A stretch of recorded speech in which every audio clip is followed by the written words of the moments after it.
So? What was he like? Mr. Gray will see you now. He was really smart, very intense. To what do you owe your success? I've always been good at people. I have a natural instinct for what makes a person tick. Anastasia? Christian.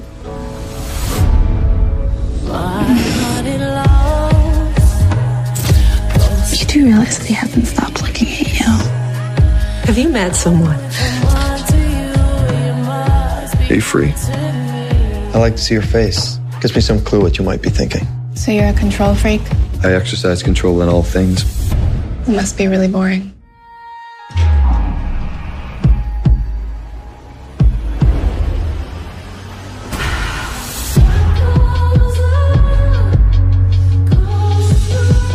You're not playing fair.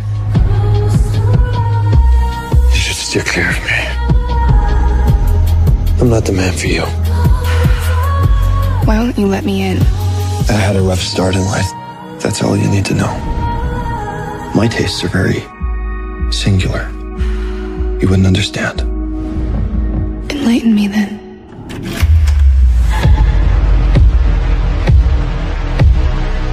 Why are you trying to change me? I'm not. It's you that's changing me.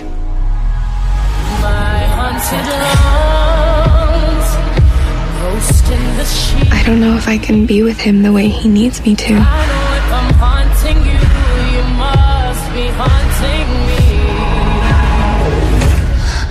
Say I did stay. What would happen? I know if I'm haunting you, you must be haunting me. Cinemação, o seu podcast sobre cinema. Acesse nosso site cinemação.com. Cinemação.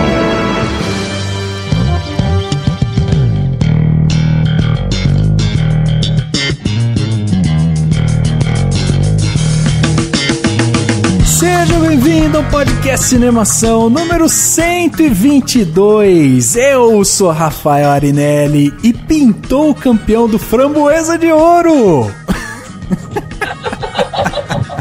Pintou mesmo. Pintou. Pintada. Violenta ainda.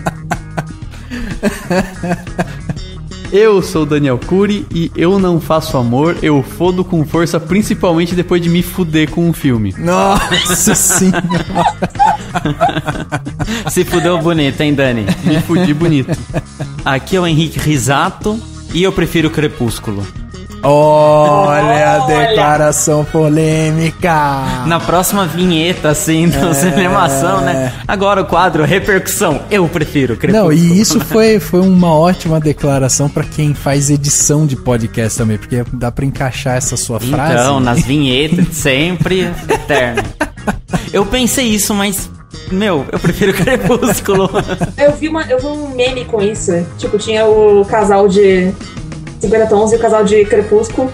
E aí embaixo, now what's the best love story? Adorei.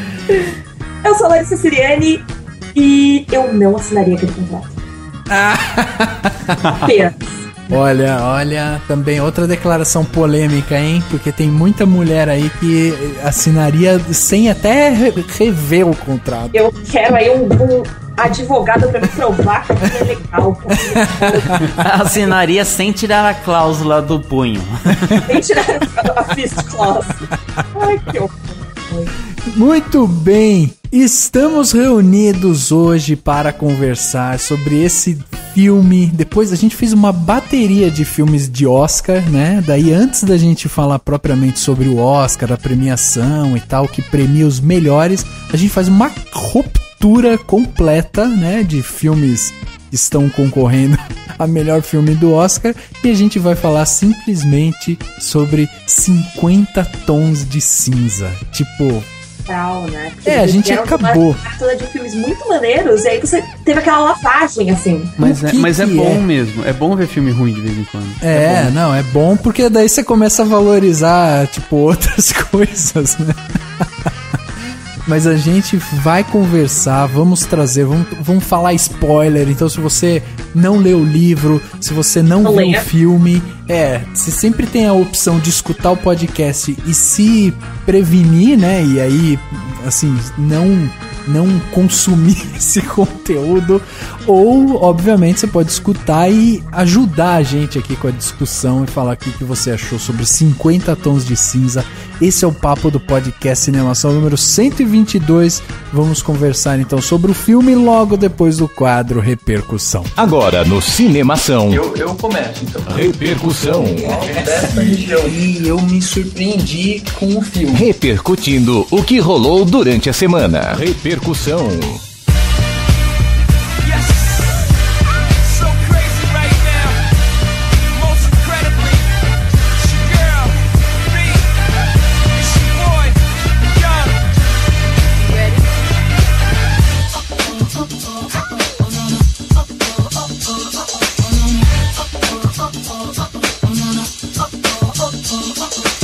Gravando o podcast do Cinemação em plena semana pós-carnaval. Vocês estão na batida, vocês estão prontos pra gravar esse podcast numa boa ou não? Ressaca total? Tô porque o 50 Tons combina com Ressaca, né? Mas enfim. Combina. Vamos combinar que combina com Ressaca. Combina. Na verdade, eu tô mais lembrando dos 50 Tons porque os roxos que apareceu no meu corpo, cara, sei lá o que você fez no carnaval? O que eu aprontei? O que aprontaram comigo?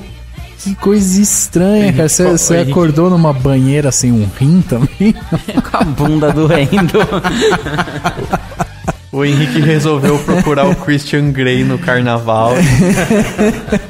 Ficou Zé Negão mesmo. Vamos lá, Henrique, vamos ajudar as pessoas que estão voltando de carnaval, estão pensando aí na vida, né? Estão tentando retomar sua vida social normal, a lembrá-las como que elas fazem para escrever pro Cinemação, se elas quiserem mandar seus comentários, suas reclamações, suas histórias carnavalescas. Suas cintadas. Cintadas. Mas é fácil, cara. O e-mail do Cinemação é o contato@cinemação.com. O nosso Facebook é o facebook.com/cinemação. O Twitter tem o @cinemação e nossos Twitters pessoais, que é o @arinelli, que é o do Rafa, o Daniel Cury, o do Dani, e o Henrique Risato, que é o meu.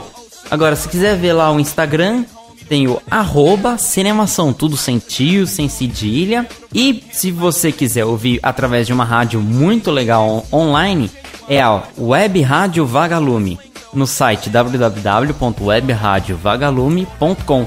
A gente tá lá toda sexta-feira às 10 horas e a reprise sabadão, meio-dia. São sempre uns podcasts assim, não é o que a gente tá gravando no dia, tem uma diferença mais ou menos de uma semana, mas é assim, perdi um podcast, ouça na rádio. O legal da Web Rádio Vagalume é isso, né? Que ela sempre tá, os nossos programas lá, mesmo quando a gente entrou de férias, eles continuaram passando alguns outros programas que a gente já tinha gravado e tal. Então, o legal é isso, que tava com tudo. E uma coisa importante pra quem ouve o nosso podcast é ir lá no SoundCloud ou no iTunes e dar um curtir lá pra gente, né? Que é sempre bom pro site, pra gente ficar melhorar cada vez mais, e isso daí reflete pra você aí, nosso ouvinte. E também a gente tem o próprio site do cinemação.com. Diariamente tem várias notícias, críticas de filme, trailers, fotos. Então acompanha a gente. Dani, vamos começar com os comentários que chegaram aí. Muitos comentários longos. Fiquei feliz com alguns comentários. Eu gostaria que você começasse com o seu, que é um comentário que, assim, é o combustível, né, pra gente continuar gravando podcast. É um comentário lindo, como diria o povo dos Mamonas Assassinos. Comentário sensacional. O Léo Pagamici escreveu no podcast Cinemação 120 sobre o Birdman, né, que foi antes do anterior, né, faz 2 podcasts atrás. Ele escreveu o seguinte: fala pessoal do Cinemação, Primeiramente, gostaria de dizer que o trabalho de vocês é muito bom. Eu particularmente acho muito legal o podcast, pois tenho certeza que muitas pessoas, como eu, aproveitam o formato para escutar enquanto fazem outras coisas do dia a dia. Aliás, muita gente faz isso, né? Eu acho que é uma coisa meio, né? Eu, por exemplo, adoro escutar podcast quando eu saio pra correr. Eu gosto também de escutar podcast quando eu tô no carro. Trabalhando, às vezes um trabalho que você tem que fazer que é uma coisa mais mecânica, sabe? Você vai trabalhar, você tem que ir lá ficar recortando foto. Aí bota um podcast, meu, e escuta. Pra mim é viagem, cara. Ou se eu viajo com o carro da empresa que não tem som, já vou ouvindo podcast. Ou de ônibus também, ao invés de ficar ouvindo funk no busão, eu ouço um podcast. Tá certo. Eu ouço muito na academia. Pra mim, quanto mais podcast eu ouço, mais magro eu fico. Olha a relação. Essa é a relação que eu faço. Podcasts emagrecem. Podcast emagrece, a não ser que você ouça podcast comendo salgadinho. Mas ele continuou, o Léo continua aqui. Eu me descobri cinéfilo há pouco tempo, sempre gostei de cinema, mas faz pouco mais de um ano que eu percebi o quanto era apaixonado pela sétima arte. E desde que percebi o quanto gostava, passei a sempre buscar algo para aprimorar meu conhecimento e minha visão sobre o cinema, e o podcast de vocês tem ajudado muito no aprendizado e na maneira como observo os filmes. Além do mais, é bem interessante ver a opinião de cada um sobre os filmes. Por exemplo, minha opinião sobre o Boyhood foi muito parecida com a do Daniel. Porém, sobre o Birdman, minha opinião já foi mais parecida com a do Rafael. Olha aí, rapaz! Finalmente um seguidor de Birdman. Ele vai lá. Sobre o Birdman, só gostaria de pontuar que o filme obviamente deixa muitas coisas livres para interpretação. Porém, a questão dele ter poderes ou não é uma delas, já que fica provado, entre aspas, que ele não tem. Na cena em que ele vai voando para o teatro, ao chegar lá, o taxista corre atrás dele para receber o valor referente à corrida. Então ele, realmente, essa é uma das provas, né? Enfim, o podcast é muito bom. Parabéns e abraços. Então, só tenho a agradecer pro Léo pelos elogios. Que bom que a gente tá ajudando, que bom que o podcast tá bacana, que ele tá gostando. Espero que as outras pessoas estejam se sentindo dessa forma. E é isso aí, a gente vai crescendo, as pessoas vão crescendo juntos e o podcast é uma eterna colaboração, né, entre todos. E eu acho legal também que a gente pode ver que, por exemplo, quando a gente grava um podcast, e que a gente já tinha falado antes, que é legal a gente gravar um podcast e ter opiniões diferentes sobre um filme, por exemplo, porque Birdman é tipo uma unanimidade, né? A maioria das pessoas gostaram e tal. Tem, obviamente, críticas em cima, mas a maioria gostou. Quando a gente grava um podcast onde há um discurso que não é só um tipo de discurso, né? Só o discurso de elogio, por exemplo, a gente tá também chegando perto de ouvintes como esse, que de repente ou não gostaram do filme, ou, tipo, questionaram alguma coisa dentro do filme e tal. Então isso é legal também. Por isso que a gente, tipo, gosta de dar a nossa opinião verdadeira, doa a quem doer. Tá certo. Eu achei legal o Léo falar que eu me descobri cinéfilo há pouco tempo. E realmente, eu acho que é muito do que aconteceu com a gente também. Eu sei que eu gosto de filme, aí você vai vendo, eu gosto de filme, eu gosto de entender sobre o filme. Aí você vai descobrindo que aquele hobby tem algo mais, né? Não é assim um simples passatempo, né? Ele é algo que você quer adquirir conhecimento, discutir. É, exatamente. Então, obrigado por usar a gente como referência, né? Henrique, antes de eu ler o meu comentário, eu quero que você leia o seu, porque a gente vai acabar o quadro repercussão com babação de ovo com a gente mesmo. Então, lê o seu comentário, que ele é mais light, e aí a gente já entra depois com o meu. Beleza. O comentário que eu vou ler aqui é de um post que saiu hoje mesmo, né, no dia que a gente tá gravando aqui o podcast, que diz: atriz brasileira será coprotagonista no filme do Deadpool. No texto, eu escrevi que a Morena Baccarin, que é uma atriz bastante conhecida em séries dos Estados Unidos, ela vai ser um interesse romântico do Ryan Reynolds, que é o ator que vai fazer o Deadpool, um filme lá da Fox.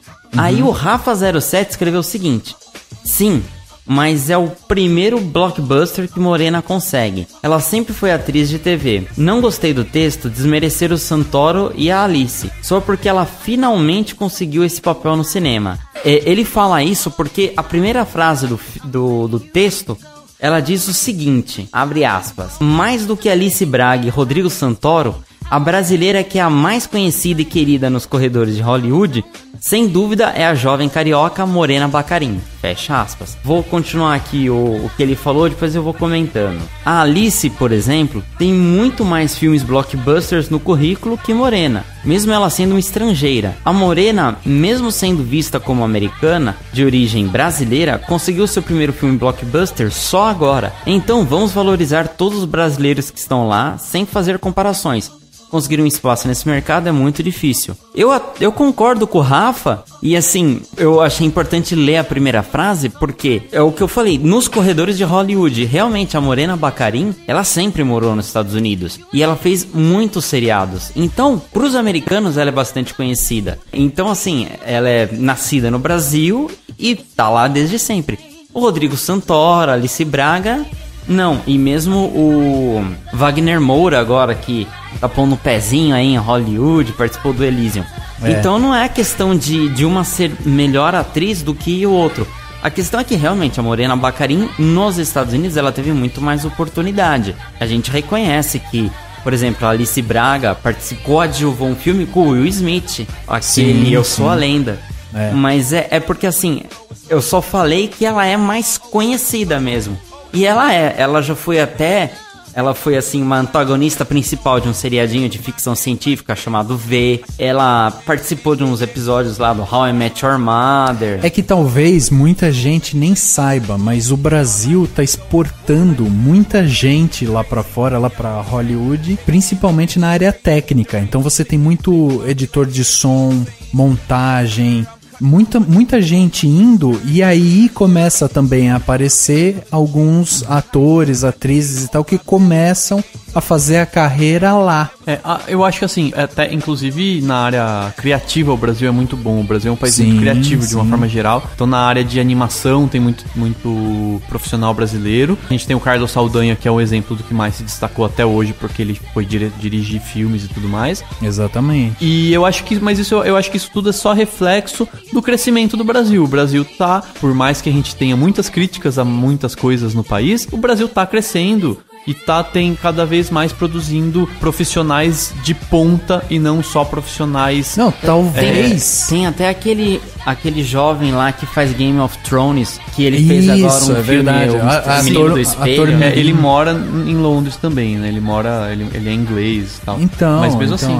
Eu acho que talvez a gente esteja vivendo um dos melhores momentos do nosso mercado cinematográfico, apesar de todos os filmes pastelões que ainda são lançados, que ainda levam muito público pro cinema e tal. Mas assim, o mercado cinematográfico brasileiro tá vivendo um momento muito bom.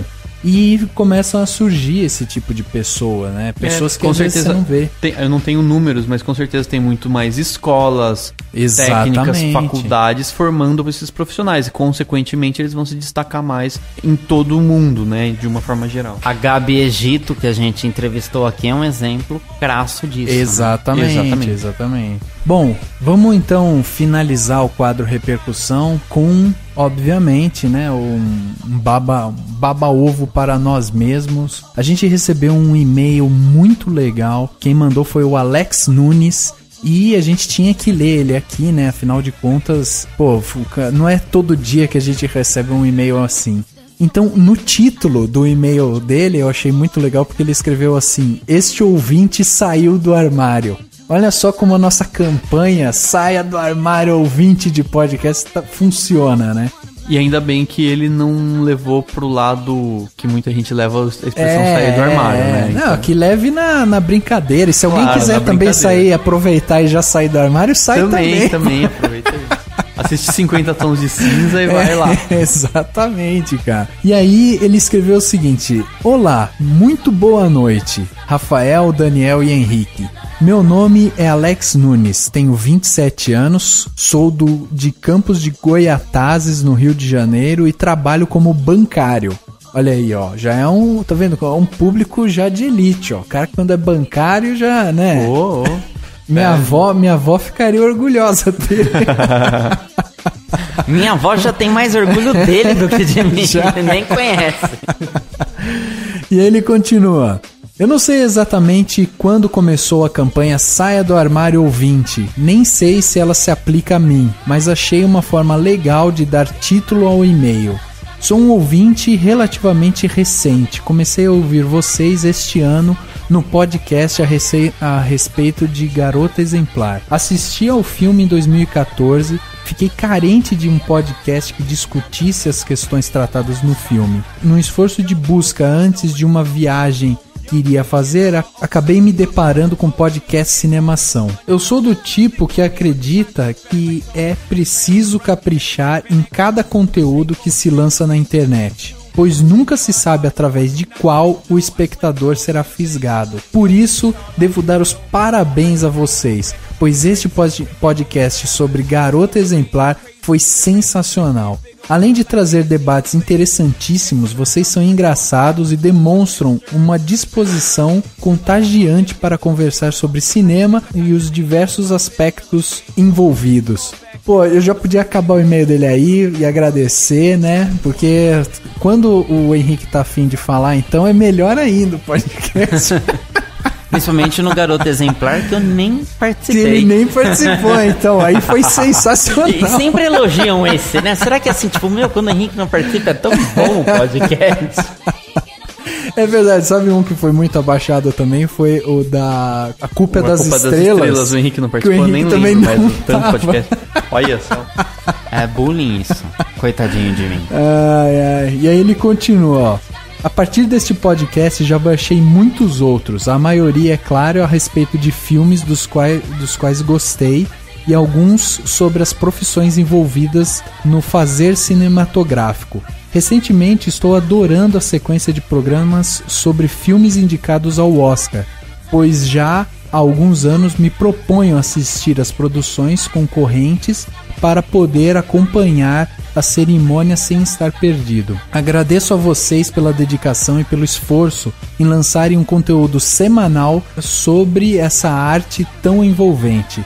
Ouço o Rapadura Cast, o Cinecast, o podcast Cinema em Cena, Matando Robôs Gigantes, Nerdcast, Jurassic Cast, mas tenho que dizer que em meio a esses todos vocês se destacam. Ah, rapaz! Eu nem só ouvi podcast ruim, brincadeira.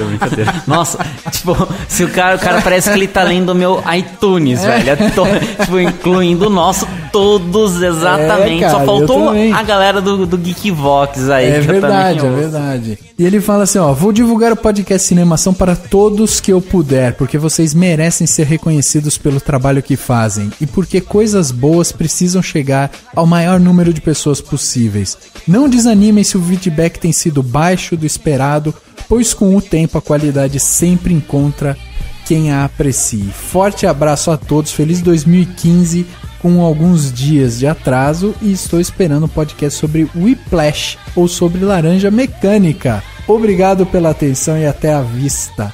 Ótimas dicas. Porra! Não tem... A gente que tem que agradecer, né? A gente precisa receber mais e-mails assim, tá?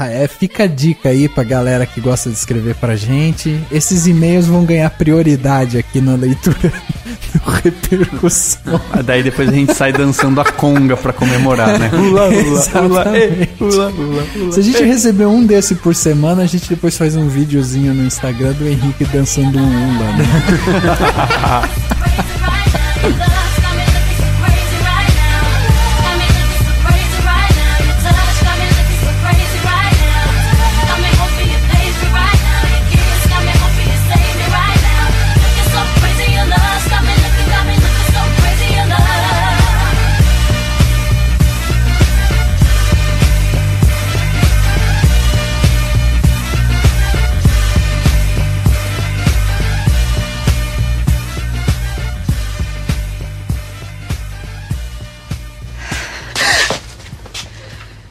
I thought it was you.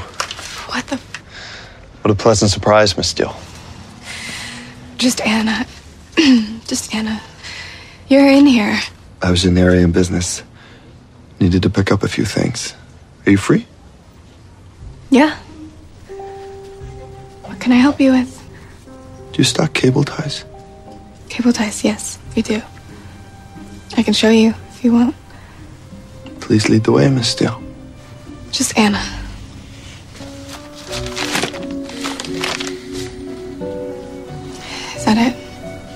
Masking tape. Are you redecorating? No. We have 2-inch and 1-inch. But the truly self-respecting handyman will have both in his toolbox. Of course you will. It's rare to find a connoisseur these days. Do you want anything else? Yes. Rope. It's what you do. It's what you see. I know if I'm haunting you, you must be haunting me. Chegou aos cinemas no dia 12 de fevereiro de 2015, 50 Tons de Cinza. O filme que chegou logo depois do sucesso estrondoso que fez com o livro, né? Principalmente entre o público feminino. E aí o livro saiu, foi um sucesso, obviamente que alguém, né, chegou lá, colocou a carteira em cima da mesa e falou: precisamos fazer um filme sobre esse livro que é sucesso absoluto, porque se você ganha dinheiro com um livro, por que você não ganharia dinheiro com um filme onde as pessoas podem ver, ler, escutar, né, ter todo o ambiente multissensorial? Então ainda mais uma temática dessa que é multissensorial. Multissensorial de fato, né? É verdade. Só é verdade. 3D desse negócio. Eu fiquei imaginando esse filme naquela sala com a cadeira que mexe. Nossa Senhora. E aí esse filme chegou para o nosso bel prazer ou não, né? Para a nossa alegria. E esse filme trouxe quem, Dani? Quem é a equipe técnica que compõe 50 Tons de Cinza? 50 Tons de Cinza é dirigido pela Sam Taylor Johnson, que é uma diretora famosa por ter feito um filme chamado O Garoto de Liverpool e depois casado com o protagonista do filme. E depois ter casado com o garoto? Com o Garoto de Liverpool, Que foi exatamente o que o Daniel acabou de falar e você só repetiu. Ou seja, ela é a MILF de Liverpool. Sei lá, acho que sim.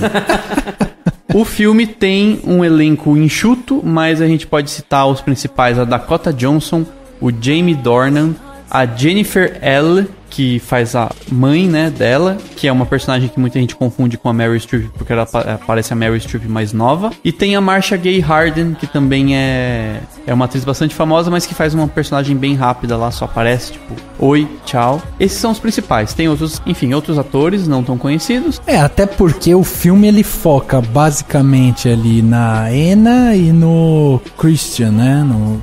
Então os atores que vêm em seguida, que fazem, por exemplo, a mãe da Anna, a amiga da Anna e, tipo, sei lá, o pai da Anna eles são tão coadjuvantes que, tipo, eles... Todo mundo é tão coadjuvante. Eles aparecem pouco, eles têm poucas falas e tal. Então o filme é totalmente focado na relação Christian e Anastasia. Larissa, o filme 50 Tons de Cinza fala sobre o quê? Qual que é a sinopse desse maravilhoso filme? Eu dar essa sinopse, eu quero só pedir que, se você que tá me escutando gosta de 50 Tons de Cinza, assim, gosta do livro, por favor, feche esse podcast. Porque vai ser muito difícil ser imparcial. Vai ser muito difícil. Vai ser muito difícil, especialmente porque, enfim, eu vou dar sinopse e eu não gosto de 50 Tons de Cinza. Então vamos começar por aí. Só pra situar vocês nas semelhanças que vão aparecer pelo caminho, 50 Tons de Cinza começou como uma fanfic de Crepúsculo. Olha só! E ele foi publicado originalmente na internet, fez um puta sucesso na internet, depois foi transferido aí pra publicação física, né, em livros físicos, fez aquele puta sucesso, e basicamente a única coisa que mudou da internet pros livros físicos foram os nomes, porque, enfim, pra não parecer plágio. Ainda parece plágio, mas com sexo. Boa. 50 Tons de Cinza começa com a Anastasia Steele, que tem seus 22 anos, eu acho, mais ou menos 22, 24, 23, sei lá, 20-something no começo na sinopse oficial aqui diz 21 anos. Eu chutei 21, 22 porque ela acabou de se formar. Logo no começo ela tá terminando a faculdade de literatura. Ela tá fazendo literatura inglesa, né, na faculdade, terminando aí, e um dia ela cobre, uma amiga dela fica doente, e ela vai cobrir essa amiga numa entrevista que ela tem que fazer pro jornal da faculdade, que é, enfim, entrevistar esse bilionário jovem de 27 anos chamado Christian Grey, construiu um grande império, e durante essa breve entrevista eles se conhecem, o Christian fica interessado nela, mas ela tem aí as suas inseguranças, não entende que ele tá interessado nela, não sei como. Não sei o que aconteceu pra ela perder essa informação. E ele começa a sutilmente persegui-la em todos os lugares. Sutilmente persegui-la. Sutilmente, assim, ele descobre onde ela trabalha e vai até lá, ele se infiltra aí na faculdade dela, começa a seguir ela em todos os lugares, coloca um GPS no celular dela. Coisas que todo garoto apaixonado devia fazer. Ele é a visão de como seria o Bruce Wayne se os pais dele não tivessem sido mortos. Ele ia ser um bilionário pervertido. Eu confio mais no Bruce Wayne. Eu também, cara. Sim, né? Eu confio nos Wayne. De outra maneira, né? In Wayne we trust. In Wayne we trust. Batman, né?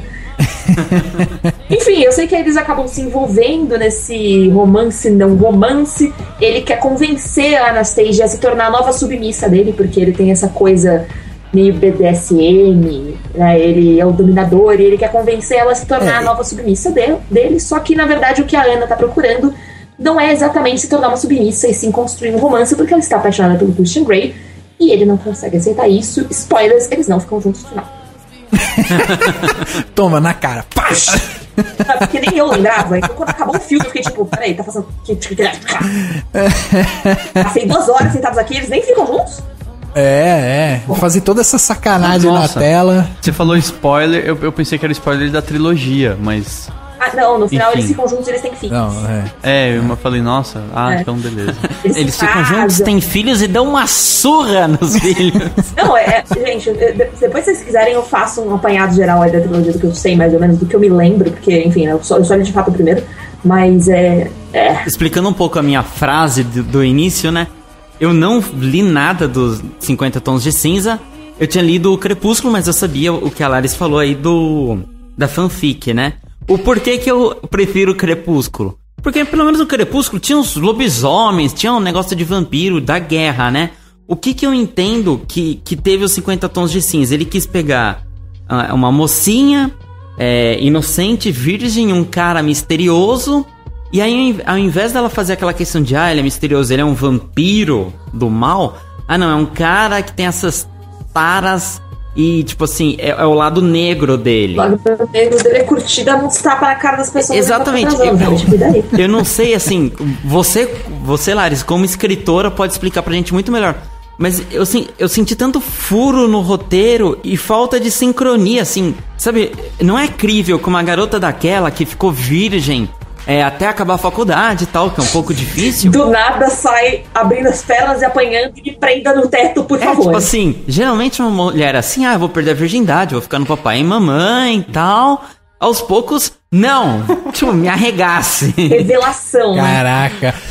Mas calma aí. Tem uma coisa interessante da gente pensar. Apesar do filme ter todas essas críticas e tudo que a gente vai falar aqui, provavelmente a gente vai, né, assim, arrebentar com o filme. A gente vai falar mal dele, assim, pelo tom da conversa que a gente tá tendo. Eu acho interessante a gente analisar alguns pontos do porquê ele é um filme ruim. Acima de tudo, ele é uma... Eu acho que, na verdade, a gente devia começar ao contrário. Eu ia sugerir o seguinte, que primeiro a gente falasse dos pontos positivos, porque eu pessoalmente enxerguei alguns, especialmente em comparação com o livro, eu comparei muito com o livro. E eu acho que tem pontos fortes bacanas, sim, a serem comentados, porque depois, na hora que eu começar a arregaçar, vai ser difícil de eu parar de falar mal. Eu sei uma algo positivo, que foi o que eu falei até pra minha namorada. Nossa, a única coisa que eu gostei do filme é que tem uma hora que toca uma música do Frank Sinatra. Tipo, que eles... a trilha sonora é boa. A trilha sonora é boa, não é ruim. Eu não sei se eu acho a trilha sonora boa, Dani. Fazendo analogia com o Crepúsculo, no primeiro livro / filme, o Edward lá, ele toca uma música no piano e tal, pra Bella. E aí, a primeira vez que a gente depois que eles transam a primeira vez e tal, aparece o Christian tocando piano. Edward. Ou seja, foi um negócio assim, de que a escritora, fã do Crepúsculo, o mocinho tem que tocar piano. Então o mocinho do meu livro também vai tocar piano. Só que tipo assim, eu tô falando porque eu sou filho de pianista, só pra esclarecer. Mas as músicas, elas não eram envolventes, elas não tinham uma boa harmonia, sabe? Mas eu acho que essas músicas, dos momentos em que ele toca, eu não acho que elas sejam, tipo... Não, elas não fazem, na verdade, parte da trilha, né? Exatamente. Isso daí. Isso não é ela trilha. Quando a gente escuta, então, quando a gente escuta o Frank Sinatra e outras músicas, como, por exemplo, em uma das 50 cenas deles andando no carro, andando no barco, andando no avião, andando no helicóptero, andando no carro, andando no avião, não sei o que. Uma dessas 50 cenas sempre tem uma música que acompanha aquele momento. Então, a música do Frank Sinatra, ela é uma música que, tipo, faz parte dessa trilha. O tocar piano acaba sendo um som que a gente chama lá do som diegético, né? Isso, mas na verdade, assim, o som do piano não é só ele literalmente tocando, é realmente, às vezes eles lá no duplex dele, sei lá, fica esse sonzinho do piano, Sim. E eu achei, bem sacal, sabe, assim, e não achei bonito, não era assim... Eu achei meio desnecessário. Ela não, sei lá, ela não trazia romance pra cena, entendeu? Ela não, nem toda a trilha sonora é perfeita. Mas que bom, porque não é pra ter um romance, né? Mas eu achei a trilha sonora bacana, porque eu não sei se vocês chegaram a dar uma olhada nela inteira. Eu baixei o CD e eu escutei, gostei muito da escolha das músicas. Eu acho que tem tudo a ver com o clima da história, com o clima do filme. E eu achei que a maneira como essas músicas foram aplicadas dentro de algumas cenas ficou muito bacana. Tipo Crazy in Love na cena do quarto do ouro. Eu achei que ficou uma montagem muito bacana. E a música combinou super. Eu também achei. Eu achei que ficou legal. Tem umas versões... tem, acho que essa e mais uma outra música da Beyoncé, né? Ou versão da Beyoncé, enfim. Também ficou... Na hora que eles colocaram, ficou... Então, eu achei que ficou bacana. Não é uma trilha sonora genial. Não, mas dentro de um filme desse, é uma trilha sonora que né? Se destaca. Inclusive, eu acho que tem muita cena que se você tirasse a trilha, perderia muito impacto. Ah, totalmente. Sim, com certeza. Totalmente. Agora tem uma coisa, eu não consegui desvencilhar alguns momentos do filme com o Ninfomaníaca, por exemplo. O Ninfomaníaca, ele tem um momento, acho que na segunda parte do Ninfomaníaca, onde a personagem principal ela vai atrás do processo de sadomasoquismo, porque todo o ato sexual já não compõe mais para ela o prazer que ela tinha no começo. Então ela começa a ir atrás do sadomasoquismo justamente em busca de algo diferente e que traga algum tipo de prazer para ela, né? Algumas tomadas de câmera, algumas cenas e tal, me lembraram muito, assim, os takes do Ninfomaníaca. Eu não sei se... Eu senti justamente o contrário. Algumas cenas, assim, sabe, de frente, assim, às vezes ela de cima, algumas coisas assim. Não sei se a diretora foi atrás desse tipo de... Eu acho que pode até ter sido um pouco, mas com certeza é difícil fugir disso numa cena de sexo, dependendo da cena. No filme... Tipo, there's so many ways you can do it, sabe? Não tem tantas maneiras assim. No filme não tem nada assim, tipo, nudez, né? Não tem genital aparecendo, digamos assim. Vi pelos pubianos o suficiente pra voltar, né? Tem só... Mais do que eu queria ver na costa. Só tem o... Não, mas aparece um peito pouco dela, mas se você for ver, tem um ou outro filme que nem é pornográfico, nem erótico, nem... aparece o negócio do cara. Não, o negócio do cara, o pinto do cara, a buceta da mulher e tal. Às vezes aparece, entendeu? Nesse que tem uma temática... O Ninfomaníaca eu não assisti. Eu não sei o quão ele mostra. É bem pior. Então, mas nesse aí... Mas elas vão Trier. Tipo assim, eu vi lá no cinema, tava lá, romance / erótico. Não, é um romance lá com uma spice lá, uma pimentinha, mas eu não vi tão erotismo assim. Mas pra ter erotismo, na verdade sim, existem erotismos muito melhores, mostrando até menos do que se mostra. Sem mostrar nada. Isso é o de menos, na verdade. Eu achei que pelo fato de ele ter sido filmado, tipo, dirigido por uma mulher, eu acho que mudou muito, assim. Inclusive foi uma coisa que eu discuti depois que eu assisti o filme. Eu acho que se ele tivesse sido dirigido por um cara, teria tido um approach completamente diferente. E o fato de ter sido dirigido por uma mulher, eu acho que acrescentou muito pro filme. Eu também acho. Porque eu não achei que ficou... Assim, a minha perspectiva, eu inclusive quero saber de vocês, caras. Porque eu, enquanto mulher, tenho muita dificuldade em achar cenas de sexo em geral visualmente sensuais, assim, de, tipo, apelar alguma coisa pra mim. E não foi exceção 50 tons, assim, não foi, tipo, bunda, não acrescentou nada, não mexeu em nada. Foi, tipo, ok. Foi, inclusive, um pouco incômodo em alguns momentos. Mas eu acho que se eu fosse comparar, por exemplo, com Ninfomaníaca, que foi o Lars von Trier, que é o... Puta, o que é o Lars von Trier? Tipo assim, são duas coisas completamente diferentes, dois tipos inteiramente diferentes, apesar de ser, que nem o Rafael citou, tem algumas semelhanças, mas, assim, são duas aproximações muito diferentes. E eu acho que o fato de ter sido dirigido por uma mulher deu uma cara diferente bastante necessária, especialmente porque é um filme voltado para o público feminino. Earlier you said that there are some people who know you well. Why do I get the feeling that that is not true? Mr. Gray, your next meeting is in the conference room. Cancel, please. We're not finished here. Yes, sir. No, I can go. It's fine. I would like to know more about you. There's really not much to know about me. You said you're an English major? Tell me, was it Charlotte Bronte, Jane Austen, or Thomas Hardy who first made you fall in love with literature? Hardy. I would have guessed Jane Austen. What are your plans after you graduate? I'm just trying to get through finals right now. And then? And then I was planning on moving here to Seattle with Kate. We offer an excellent internship program. I don't think I'd fit in here.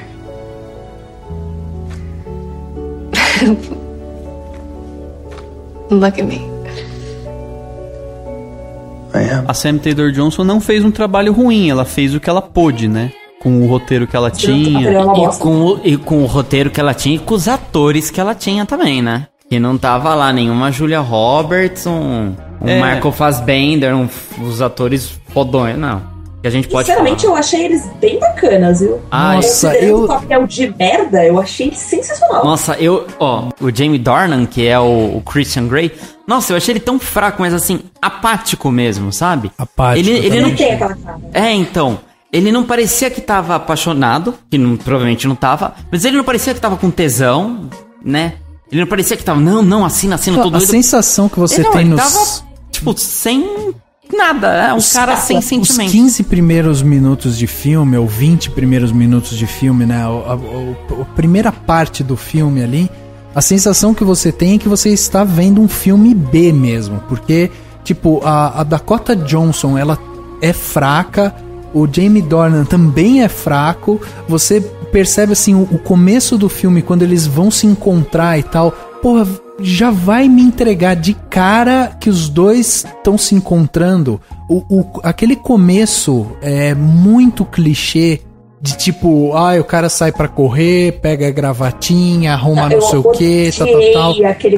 Então, aquilo é completamente desnecessário. Eles tentam mostrar de uma maneira superficial, que o assim, cotidiano tipo, deles é diferente, né? Dois mundos diferentes, né? O fato dela ser uma menina pobre, inocente, e ele ser um cara bilionário, rico e sadomasoquista, né? Então eles começam a mostrar, tipo, dois mundos diferentes, e depois que acaba esse clipe de apresentação muito rasa, você logo em seguida já tem, agora você vai encontrar o cara.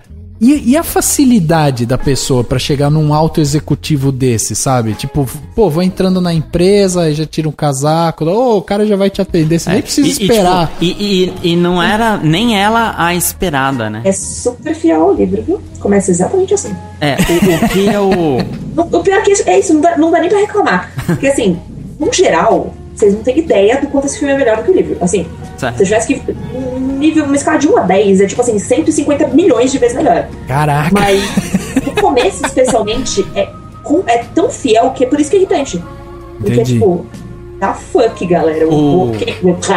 Falando das atuações, a Dakota Johnson, que faz a Anastasia, ela é assim, eu tenho uma dualidade, não duplicidade, dualidade. Eu achei ela, nas partes que ela tem que ser engraçadinha, eu comprei a ideia, eu dei risada, eu achei... Mas nas partes que ela tem que ser inocente, ou sensual, meu, não achei nada inocente. Cara, primeiro porque tipo ela assim, fala pra dentro. Tipo, ela fala normal com todo mundo. E assim, encontra o porra do Grey lá.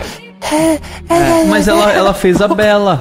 Ela fez a Bella. Exatamente. E outra coisa, eu acho que no livro deve ter assim: a Anastasia tem a mania de molhar os lábios e deixar de morder.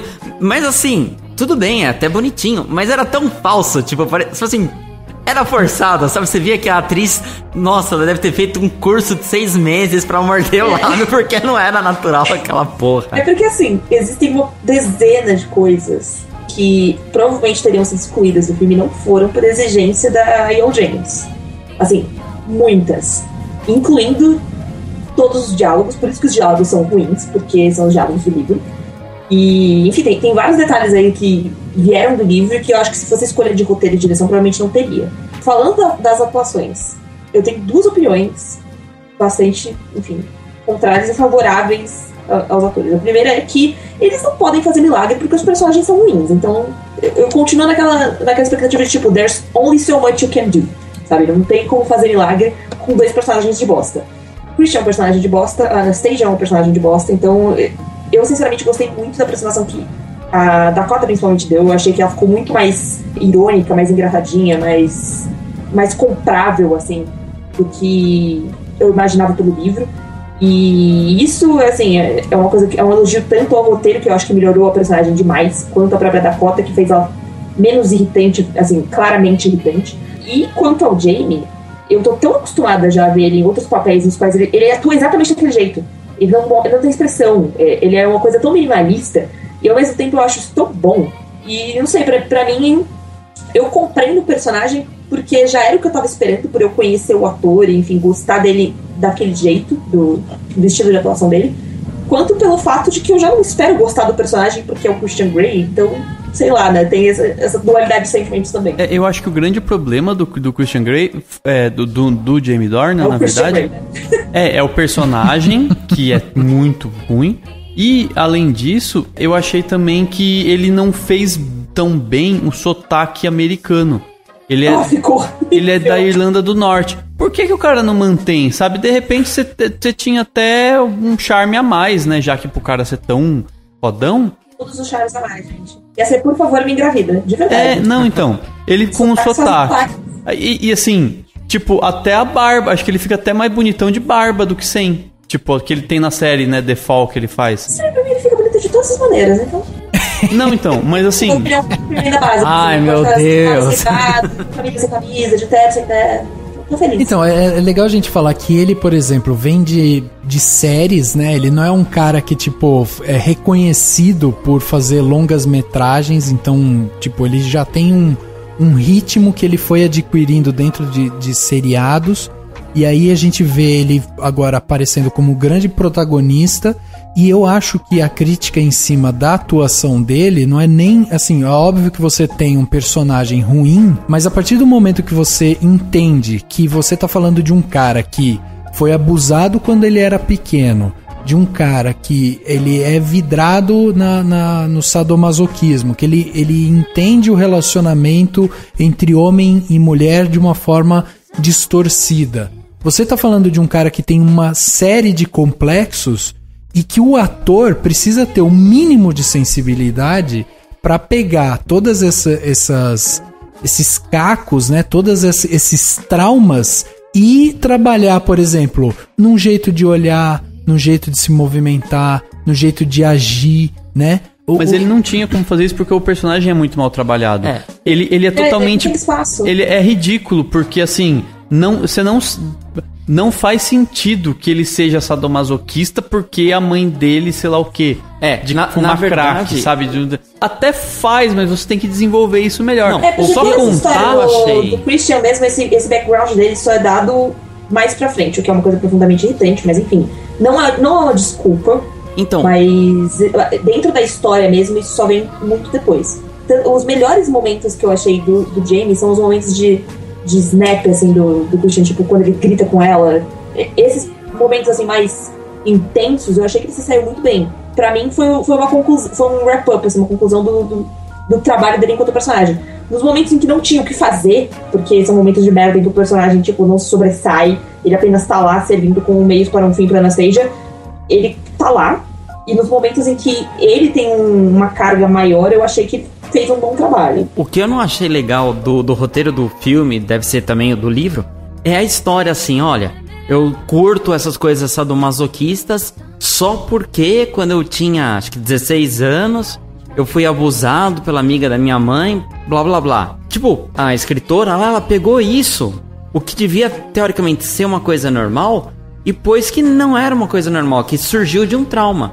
Porque tem gente que tem tesão com essas coisas, tem gente que tem tesão com coisas bizarras. E, inclusive, é uma coisa que vai muito, muito além então, dentro da tecnologia. Deveria ser, então, tido assim, ó, eu curto isso, ponto, isso me dá prazer. Ah, tá. Um abraço. Não, eu fui abusado, tudo mais. O que uma amiga que leu o primeiro e o segundo livro falou é que não dá pra saber se quando a mulher lá, a Mrs. Robinson, como ele fala, né, fazendo o link com a primeira vez de um homem. O que não dá pra saber é se ele gostava de ser abusado ou se ele não gostava, ou se ele... Estocolmo, né? Qualquer rolê. Exatamente. E no filme é dito que 15 mulheres já estiveram com ele lá. E depois parece que no livro não são 15... São 15 prostitutas e eram contratos de 3 meses. Tipo, ele ia trocando. E por que ele ficou 6 anos sendo abusado por essa amiga da mãe, né? Ou seja, eles quiseram dar uma puta de uma explicação pra você ter pena do cara, quando na verdade, se a escritora tivesse um mínimo de inteligência, ela teria feito,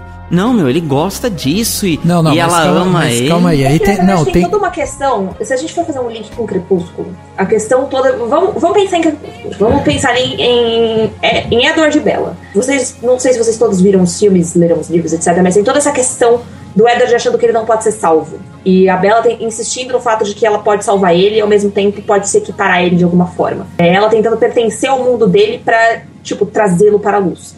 Se a gente for fazer esse paralelo que existe pelo fato de que, afinal de contas, é uma fanfic que começou com base em Crepúsculo, essa salvação, o vampirismo dele é o BDSM, e a Anastasia acha que entrando no mundo dele, ela consegue trazer ele pra luz, porque dá essa aplicação, exatamente o que você disse, de que na verdade é uma tarefa errada, que tem profundos traumas envolvidos. Não é só uma questão de, tipo, o cara sente prazer com isso. É tipo assim, dá essa impressão de que é uma coisa errada e ele precisa ser salvo. E existe, de fato, durante a trilogia, toda essa tentativa de trazer ele para a normalidade, para os romances reais e criar uma família, blá, blá, blá, blá, blá, encheção de saco, a cacete. Mas eu acho que tem uma diferença aí, porque isso que o Henrique tá falando, eu acho que existe 2 tipos de pessoas e a gente pode pensar nelas. Existem as pessoas que, como eu falei, a gente pega a moça de ninfomaníaca, por exemplo. Ela era uma viciada em sexo, que experimentou de tudo e chegou um momento em que ela não tinha mais prazer com aqueles hábitos sexuais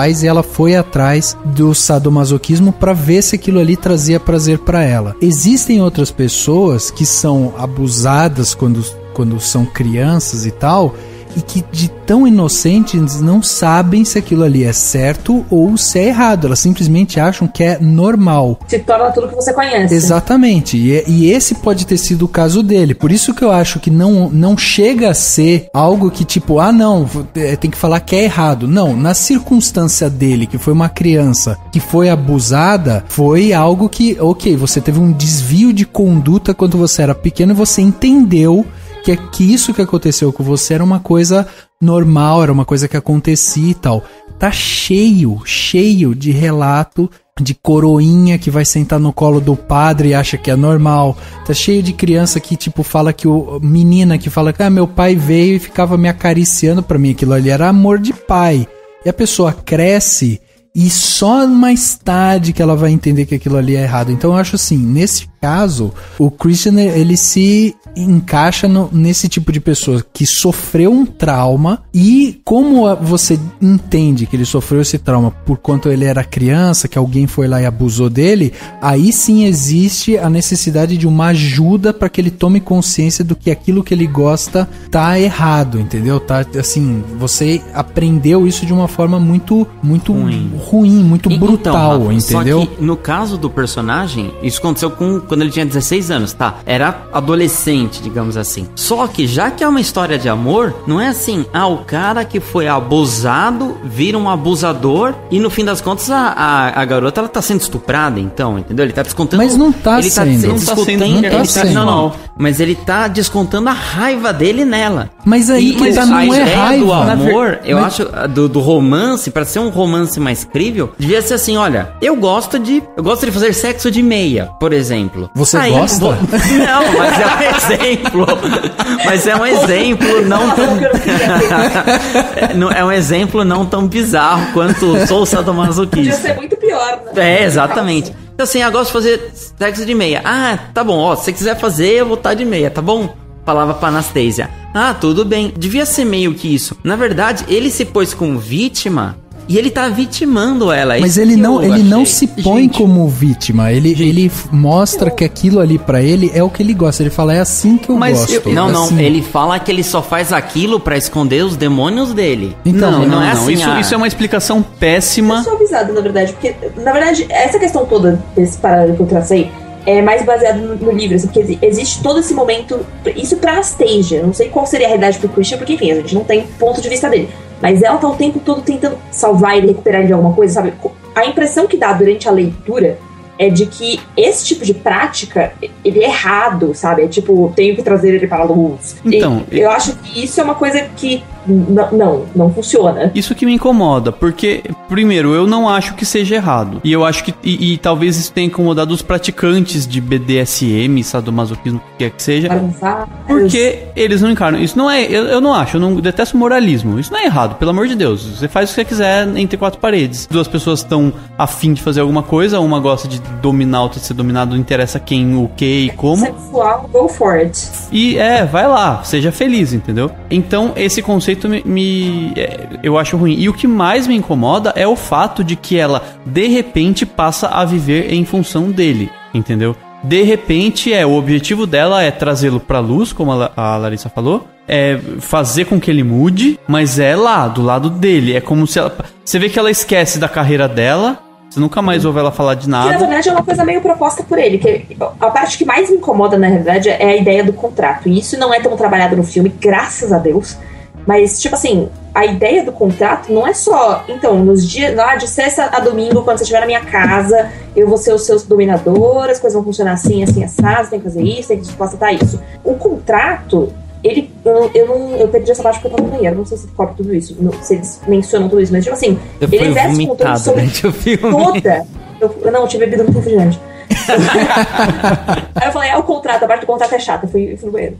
Mas tipo assim, o contrato ele dá domínio sobre ela em todos os aspectos da vida dela. E a parte mais irritante, na verdade, de toda essa coisa do Cyberpunk não é o fato de ser dominador, não é o fato dele ter traumas de infância, não é nada disso. É o fato de que ele tenta... Tipo assim, ele tá se propondo um contrato de negócios em que ela vai ser a submissa dele, eles vão ter lá a sua relação funcional em troca de sexo, etc, etc. Ele fica super puto quando descobre que ela tá apaixonada por ele, mas ele tá tentando controlar a vida dela inteira.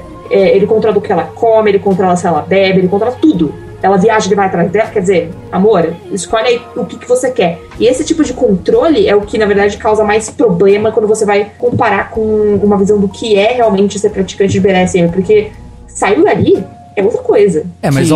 Mas obviamente ele é um personagem completamente traumatizado, perturbado e tal, entendeu? Mas então isso é uma coisa especialmente que acontece com a Anastasia, porque isso não aconteceu com nenhum... Até onde me falaram aí com relação aos outros livros, isso nunca aconteceu com nenhuma das contratadas anteriores. E o pior de tudo é você saber que, tipo assim, ele tá tratando desse jeito uma pessoa que ele conheceu há, sei lá, 2 semanas? Na semana seguinte ele tava, então, você não quer ser minha submissa? Sim, e o pior de tudo de repente ele se apaixona por ela, né? E o pior de tudo, ele é um personagem tão mal elaborado, ele corre atrás dela, né? Do tipo...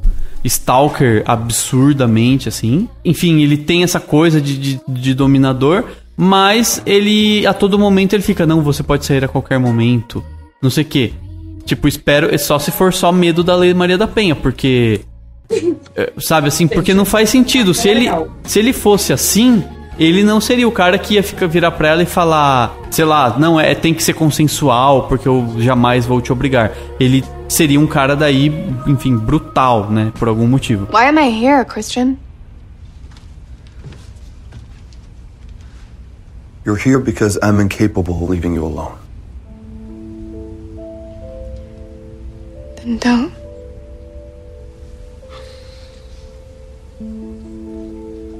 Why'd you send me those books? I thought I owed you an apology. For what? For letting you believe that I... Listen to me.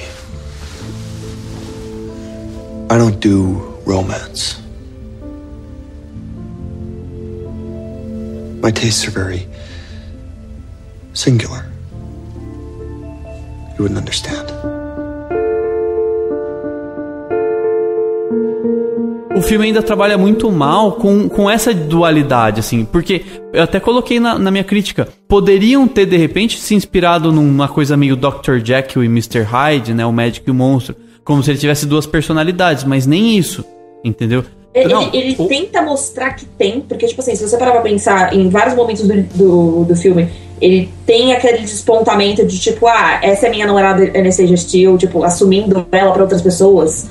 Tipo, existem alguns momentos em que você tem aquela pequena frestinha de, tipo, talvez, e aí isso se fecha e você passa o resto do filme entendendo que o cara, na verdade, é um control freak total. E, tipo, você entende que ele não tá buscando isso, mas ao mesmo tempo ele parece não saber o que ele tá buscando. É um personagem muito mal construído. Aquela cena... E é muito estranho de tentar falar dele. Aquela cena na casa da família dele, que a irmã dele chega, mostra bem como a família dele mesmo já sabia que o cara era problemático. Porque, tipo, a Anastasia, ela fala, eu vou viajar amanhã tal, aí ele já começa, eu não sabia disso, você não me avisou disso. Aí ela já levanta da mesa. De uma forma bem ruim. Aí ele falou, eu fiquei de mostrar o jardim da casa. Ela já levanta, aí a mãe dele dá uma olhada, uma encarada pro pai, que é a última cena que eles aparecem no filme. Aí, tipo, na hora eu já falei, puta, eles sabem que o cara é maluco, que o cara vai surtar como ele realmente surta. Então, tipo, fica claro que os pais dele sabem que o cara é problemático. E quanto a ele estar ou não apaixonado realmente pela Anastasia, eu acho que ele, de certa forma, tava até por aquela cena do planador. Por que ele levou ela, entendeu? Ele não precisava... Tipo, conquistá-la, pra, né? Exatamente. O problema que eu vejo é assim, ó, você tem um personagem que ele tem uma linha interessante a ser trabalhada. Quando você pega uma pessoa que foi abusada na infância, que tem de repente esse lado sadomasoquista, que tem essa mania de controle e tal, você tem um personagem que ele pode ser melhor trabalhado. Só que o filme, ele arranha isso, né? Ele passa muito superficialmente justamente sobre essas camadas que o personagem poderia ter. Sim, isso exatamente. É um problema de construção de personagem, de roteiro, tudo isso envolve isso também. A minha crítica, na verdade, é que o Jamie Dornan, ele poderia, como um ator de ponta, por exemplo, ele poderia ter desdobrado algumas coisas, sabe? Mas ele não faz isso, ele faz o arroz e feijão dele. Ele faz aquilo que ele sabe fazer, entrega o que ele sabe entregar, e ele também não se propõe a, tipo, fazer alguma coisa a mais, a tentar mostrar, como eu falei, a atuação em si, sabe? Tipo, o olhar, sabe? Um jeito, uma mania, um toque, uma coisa que ele desenvolva como ator, né? Até quando a gente fez o podcast aqui sobre a profissão ator, que a gente conversou com a Ingra Liberato, ela falava sobre isso, não, se eu vou fazer uma empregada que pega um ônibus, eu quero ir lá pegar o ônibus e ver como eu me sinto. Eu vou tentar pensar como aquela pessoa se sente. Se eu sou nordestina, como é que eu vou fazer? Se eu sou uma mulher que perdeu o filho, o que eu sinto e tal. Então esse exercício, né, que eu acho que falta pra ele, assim. Porque você tem um personagem que, tudo bem, o roteiro é ruim, a profundidade do personagem é ruim, mas você também tem um ator que, tipo, vou fazer aqui um arroz e feijão, entendeu? É isso que ele te entrega e pronto. Mas é aquela coisa, né? Pra quem não sabe, era pra ser o Charlie Hunnam, né? Que fez o Círculo de Fogo lá do... Graças a Deus não lá. Então, eu acho que ele seria um melhor ator. Mas... Ele não ser tão belo.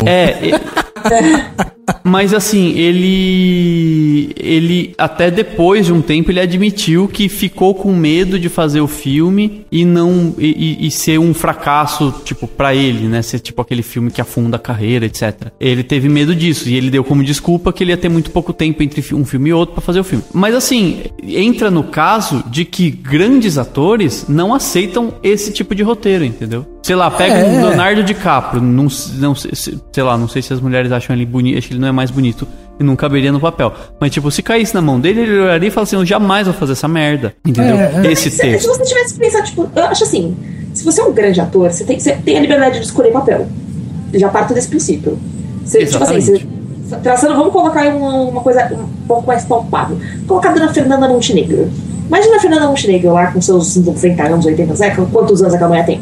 Se você oferece pra ela um papel de merda, cara, ela é Fernanda Montenegro, ela não vai aceitar. Não só pelo fato de ser um papel de merda, mas porque ela tem a liberdade de falar não, sabe? Não vai faltar nada pra ela se ela pegar. Sim. Eu acho que essa é a questão. Você oferece, tipo, tentar trazer um ator super bom pra dentro de uma franquia como essa, que bem ou mal é um papel que marca, não pelo fato de ser franquia, mas porque, enfim, é 50 tons, tem todo um peso de nome. Eu acho assim, tem o poder de alavancar a carreira de alguma maneira. Eu acho que não vai afundar porque, assim, eu acho que não teve nada ali que prove que são atores ruins, sabe? Não necessariamente. Mas tem o poder de alavancar pela questão de que é uma exposição grande. Mas, tipo assim, se você é um ator, já é um ator conhecido, já é um bom ator, tipo, renomado, você não precisa se arriscar, disso, né? E outra, pega o roteiro. Pega o roteiro. As primeiras falas já, você vê, não, a hora da entrevista lá, quando a Anastasia conhece o Christian, já fica uma coisa esquisita pra caramba, tipo, não é crível aquele diálogo, né? Aí ele vem. Os diálogos todos são do livro. Todos. Então é muito. Não é nem que não é crível, é fraco. O único momento bom, que é o único momento assim, que é o diálogo 100% original, é quando eles estão sentados na mesa discutindo o contrato. Eu achei uma cena sensacional.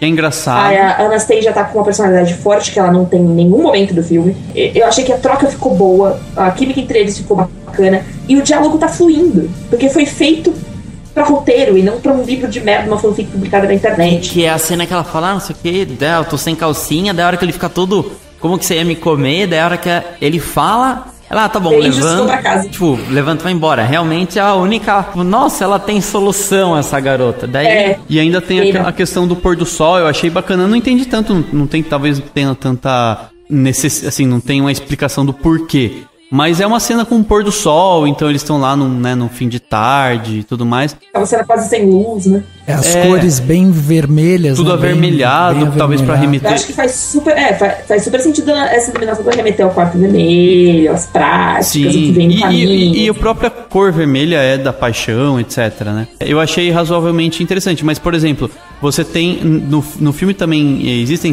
várias cenas super batidas que representam a maturidade, o momento em que a mulher está pronta para o sexo. Que é a chuva, que tem logo no começo.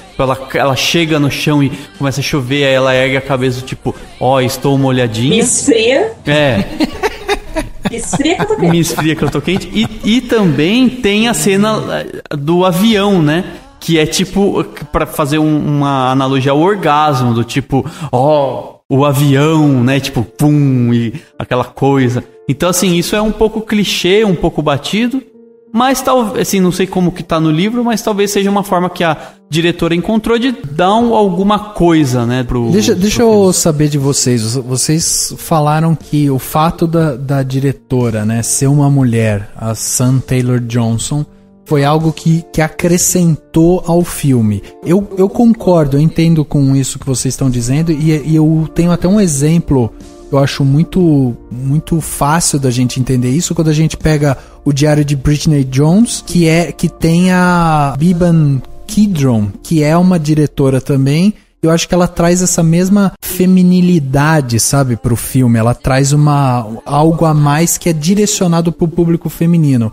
Mas eu queria saber qual que é esse acréscimo, assim? Como que vocês explicam esse acréscimo dela? Só vou falar rapidinho. O que eu percebi é que se se existe um mínimo de personalidade na Anastasia, é por causa da Sam Taylor Johnson. Se existe um mínimo de esforço que ela tem em não se deixar dominar por ele, foi influência da diretora e não da E.L. James que Com fez certeza ali. não. Eu pensei que característica de ter sido uma diretora também foi que ele não foi tão apelativo, né? Porque, Exatamente. pelo que o livro deve ter muito mais cenas picantes ou Ele é mais inteiro, explícitas. Mas se fosse, seria um filme pornô. Isso não é nem comercialmente viável. Não tem nada a ver. Que filme você viu com cena forte? Não, tem filme que tem cena muito mais forte do que aquilo. Pega qualquer filme anos 90 aí que tem a cena de sexo. Lógico, não é pinta entrando na mulher, mas tem cena do cara, sabe? O filme da Bruna... Eu acho que tem uma questão que eu mais, acho é mais forte? uma questão de vulgaridade. Isso. Não, mas quer ver um que é muito próximo? Eu acho que tem um muito próximo que bate muito com isso. Inclusive me lembrou a cena do Brokeback Mountain. Quando o cara pega o outro e vira o outro. A cena do 50 Tons de Cinza tem basicamente a mesma coisa. Qual delas, exatamente? A primeira?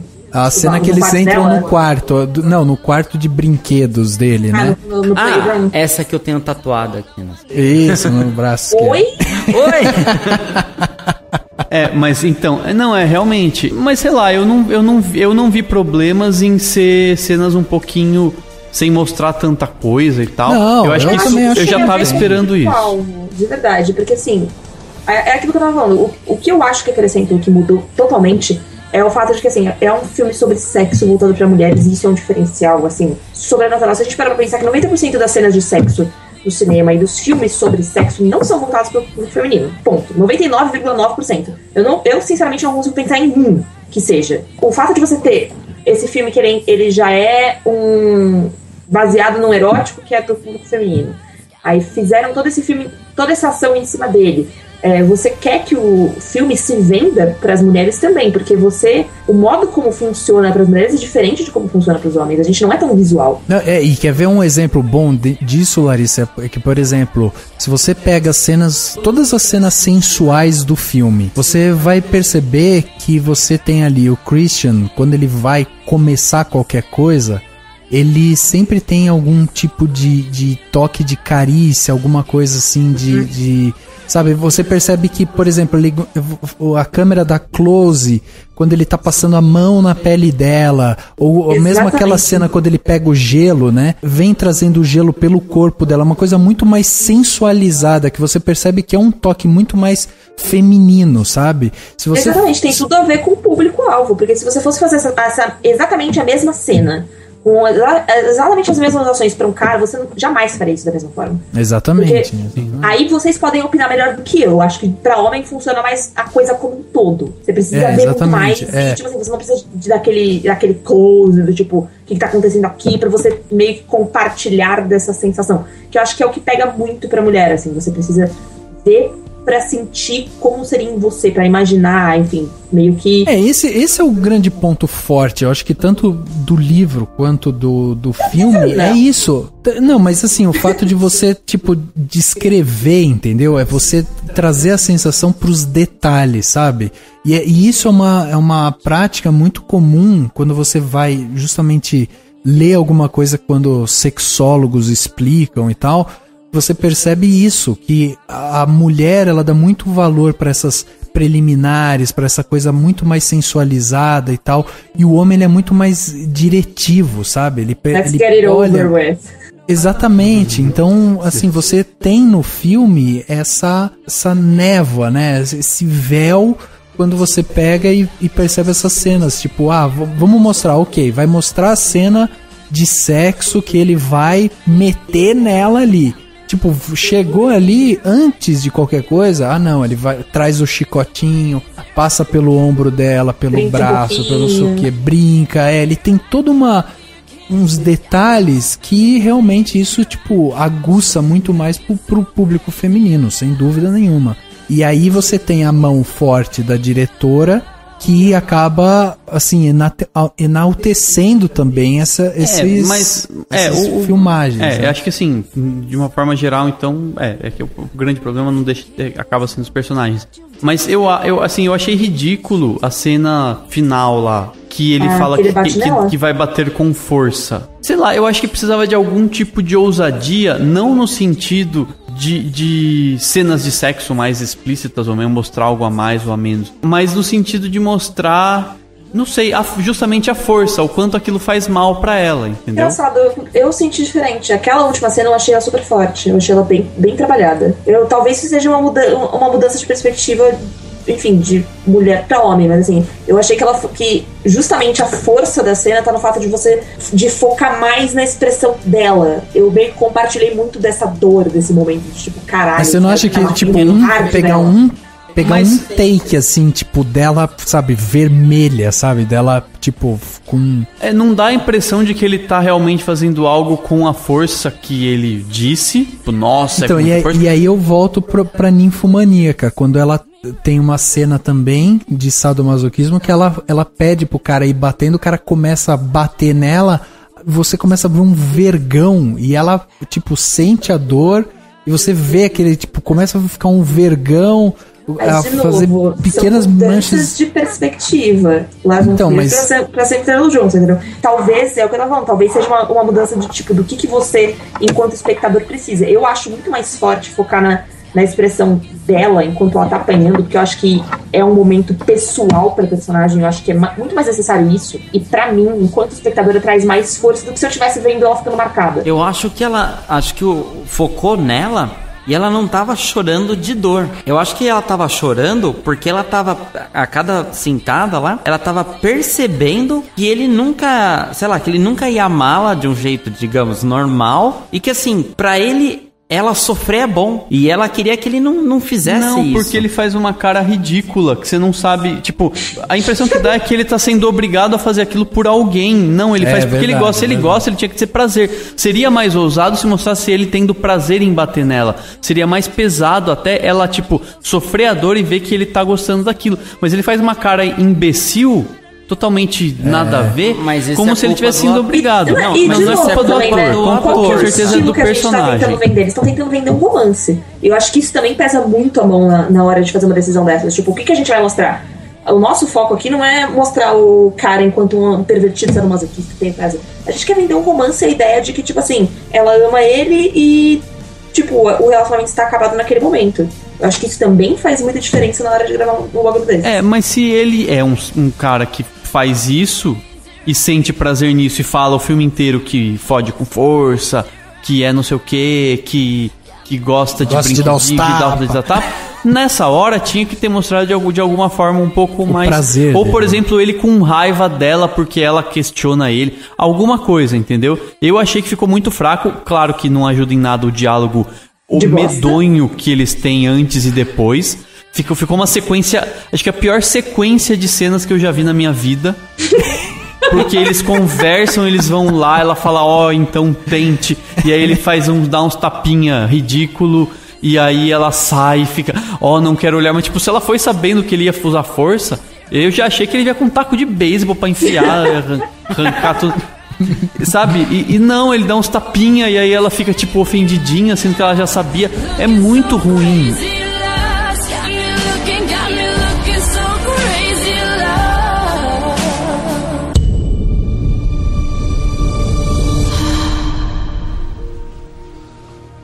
It's just beyond this door.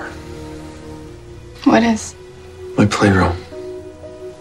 Like your Xbox and stuff?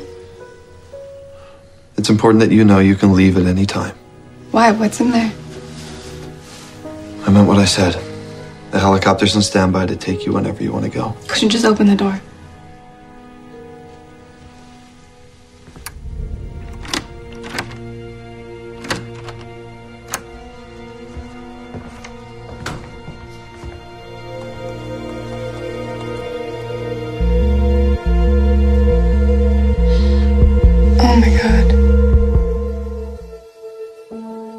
Eu acho que na cabeça dela, ele ia mudar. Ela falou assim, eu vou levar uma surrazinha aqui, uma surrazinha ali, Daqui a pouco ele vai cansar, ele vai ver. Acho que na cabeça dela, ele não ia ter coragem. O que eu acho bater, né? É tipo assim, porque a grande questão é que a personagem Anastasia acha que ela não se acha a última bolacha do pacote porque ela se acha completamente inválida, enfim. Tem todos os problemas de segurança dela que, graças a Deus, a gente não tem acesso aos pensamentos dela no filme. Amém. Porque, olha, é difícil. Mas ela acha, pelo fato dela ser... ela acha que ela foi escolhida. E por ela ter sido escolhida, ela vai ser a pessoa capaz de mudar o Christian. Então, acho que pior do que ela entrar sabendo que ela ia apanhar, ela ter entrado, e a minha visão é essa, ela entrou achando que com ela ia ser diferente. Porque ele... Mas, Larissa, a maioria das mulheres não tem esse sentimento arraigado, assim. Quando a mulher... Não, tipo, comigo a coisa vai ser diferente. A pessoa apaixonada... É por isso que não é um romance, e sim uma história de relacionamento abusivo. Porque é exatamente isso. Você acha que com você vai ser diferente, e aí você fica batendo nessa tecla, e você só se fode. O que mais me irrita em 50 Tons, na verdade, é isso. É um puta uma história de relacionamento abusivo em todos os sentidos. Assim, tá na sua cara, sabe? Ela é uma típica pessoa submissa em todos os sentidos, na pior significado da palavra, e não admite, e a história é vendida como um romance, e ele é vendido como um mocinho romântico, e na verdade é abuso atrás de abuso. Isso fica muito claro. Quando você vai ver... Foi o que eu falei lá atrás, aquela hora que não justificava o... Então, mas eu acho difícil a gente falar de uma realidade que às vezes a gente não tem. Eu concordo que o filme, ele peca, eu não li o livro, mas o filme, ele peca em destrinchar mais essa parte a própria parte do abuso, a parte dela ser uma pessoa, sei lá, submissa e tal, enfim, eu acho que o filme, ele peca nisso, nessa construção de personagem. Eu acho que os atores pecam nessa construção do personagem também e tal, mas eu acho difícil a gente falar que, por exemplo, isso não é normal quando a gente tem... Eu já vi documentários e tal de pessoas que têm essa vida sexual completamente atrelada a coisas que a gente às vezes não imagina nem que existe na realidade, sabe? Eu vi a história de um casal que o cara é o servo da mulher. Tipo, eles têm um contrato assinado e o cara virou o servo dela. Ela manda ele fazer qualquer coisa e ele faz, porque o que dá prazer a ele é servir, entendeu? Então, mas tipo... você olha isso, e isso é real. Você olha, você vê o cara, tipo, servindo, o cara fazendo e tal, e aí você vai falar, não, mas a relação deles, o cara é um capacho, isso daí não é normal, não sei o que, mas se o cara curte, se o cara acredita... exatamente, e entendeu? essa é toda a questão dos 50 Tons. Ela não tá afim, ela não quer. Mas ela quer mudar ele, entendeu? Então, mas ela quer mudar ele porque ela tá apaixonadinha, entendeu? Ela quer mudar ele porque ela gamou no cara e ela quer... ele é um macho alfa bilionário, porque se ele fosse tivesse um Fusca igual dela, ela não tava nem aí. Ela não tava nem aí. Outra coisa que eu gostei do filme, além da música do Frank Sinatra, é que ela tinha um fusquinha azul. E aí ele foi lá e vendeu um fusquinha azul. Depois ela pediu dinheiro de volta. Mas Não, o que mais me irritou, ele deu um computador pra ela, deu um carro pra ela, não se deu o trabalho de trocar aquele celular vagabundo dela, gente, por favor. Ele fez completo. É que o celular funcionava.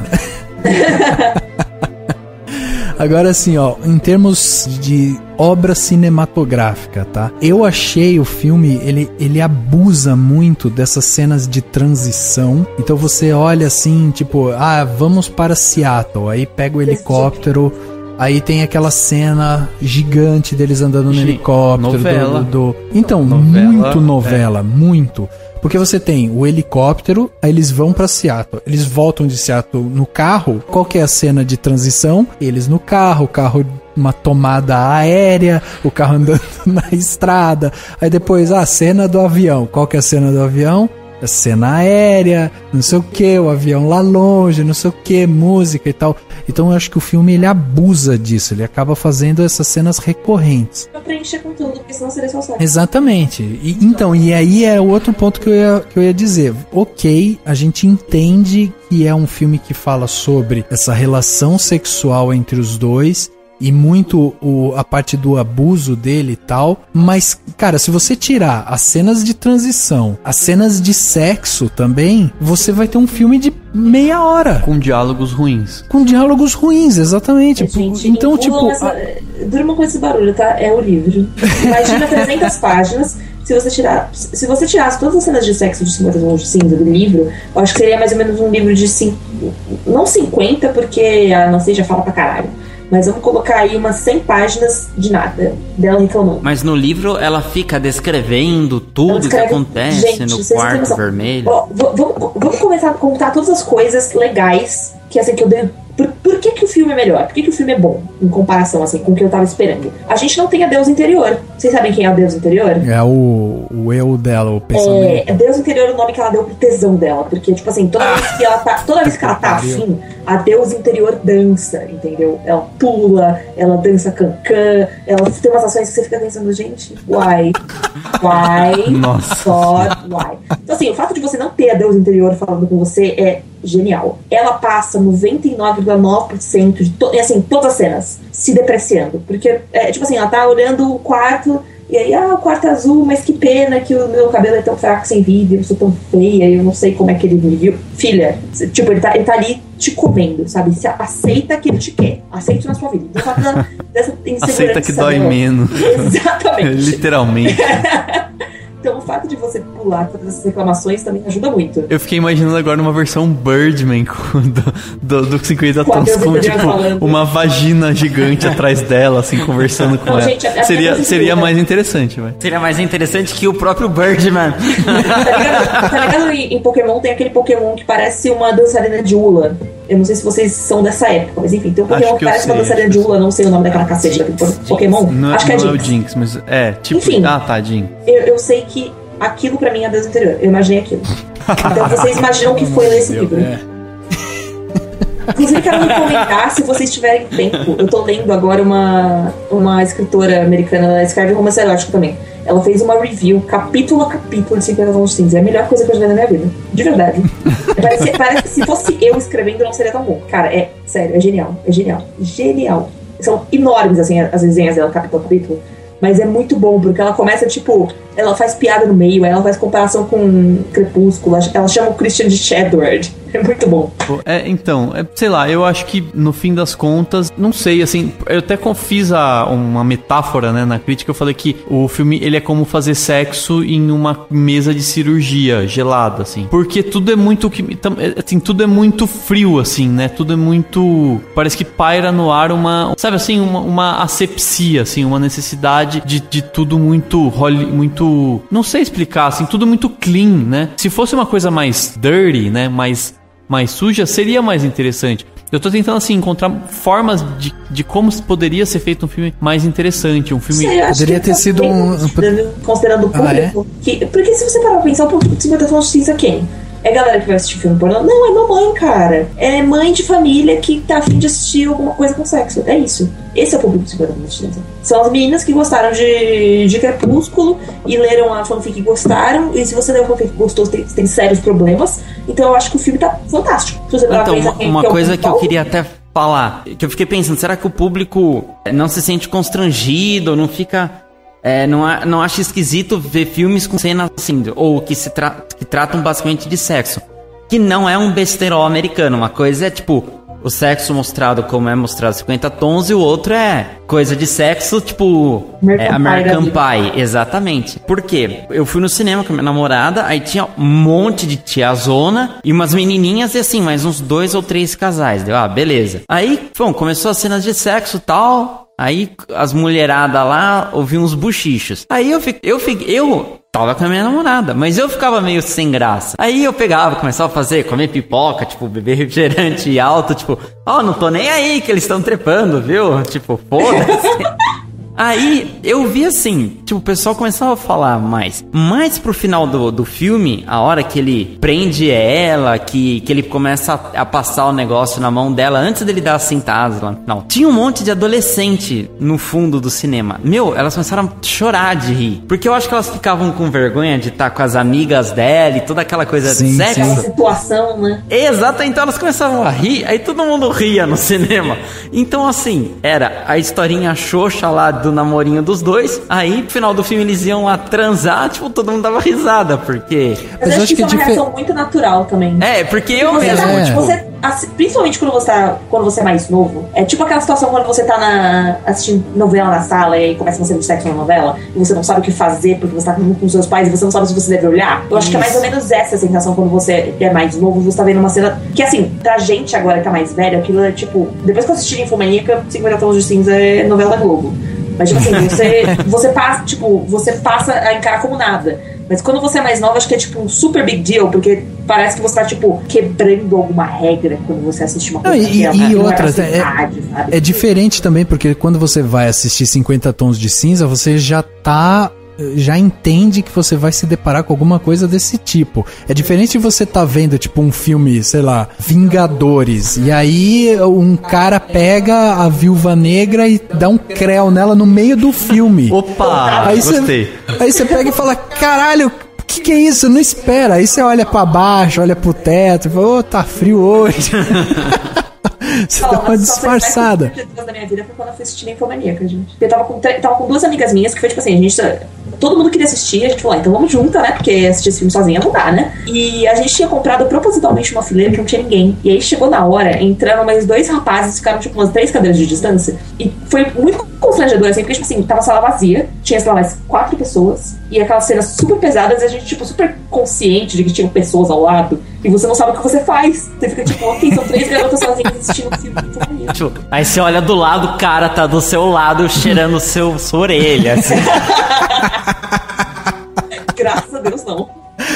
Mas eu confesso que sair da sala antes de sair. Então, isso que eu acho interessante. O público não tá tão acostumado, né? Tem essas reações quando o filme é muito diferente, né? O Henrique tá revelando umas coisas nesse podcast que eu vou te contar. Ele faz sexo de meia, aí ele cheira as pessoas no cinema. Não, eu lembrei quando eu fui assistir Bruna Surfistinha, e eu fui com o nosso querido amigo Daniel Cury. E aí eu lembro que tinha tipo uns 2 casais de carinhas gays, assim, perto da gente. Aí eu lembro que acabou o filme, os caras se levantaram, foram, puta que eu pariu, agora eu vou sair com o Daniel, o filme da Bruna Surfista, vamos achar que a gente é gay. Daí eu, o que eu faço? No fim das contas, eu saí do lado do Daniel. Saiu de mão dada, assim.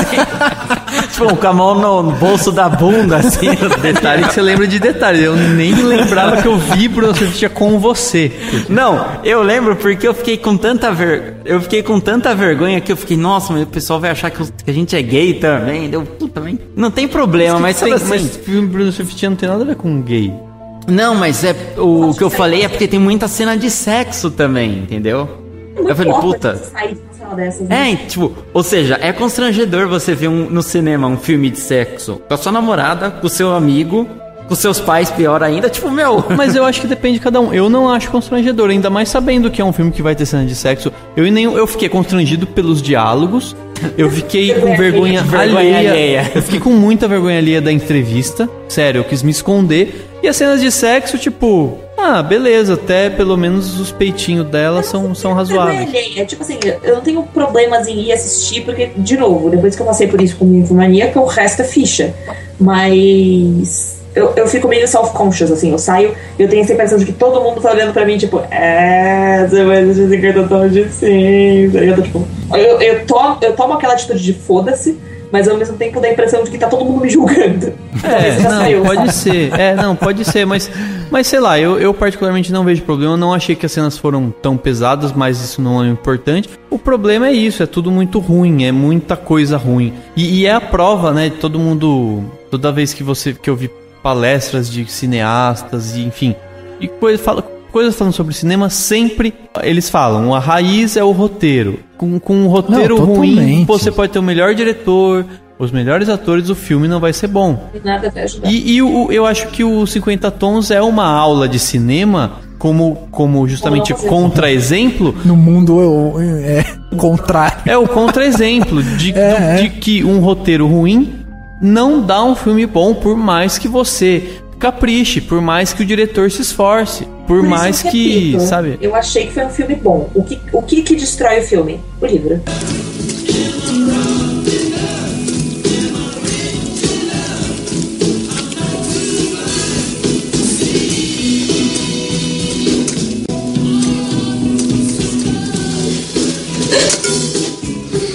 You're energetic this morning.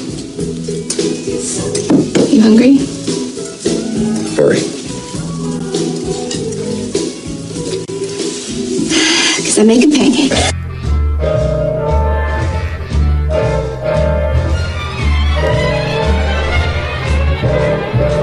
A gente não tem ideia do quanto que acaba tendo a influência do próprio livro, né? A gente não vê o quanto isso... Eu posso contar essa história pra vocês, se vocês quiserem.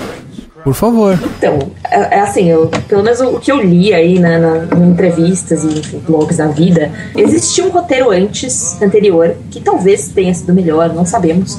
E aí, por causa de cláusulas de contrato, etc, foi pras mãos da E.L. James pra ela ler, enfim, dar o pitaco dela. E ela não gostou porque não tava usando muito do texto original. Enfim, rolaram vários barracos aí nessa história toda. Tipo assim, meio que ela só assinou definitivo o contrato depois que eles concordaram em usar os diálogos originais e se manter, tipo assim, o mais fiel possível ao livro. E esse barraco foi tão além que eles excluíram algumas coisas que ela julgava serem necessárias e ela chegou a fazer campanha de boicote ao filme no Twitter. E ela encheu tanta porra do saco da Sam Taylor Johnson que agora eles estão já cotando aí pra fazer o 50 Tons de whatever que seja segundo. E a Sam já tá tipo, eu não, bicha, não sou obrigada, entendeu? Porque lidar com essa maluca deve ser foda. Não. Ela incorporou o Paulo Coelho, meu. A questão é que, tipo assim, aí o James, ela não consegue entender que ela é ruim, entendeu?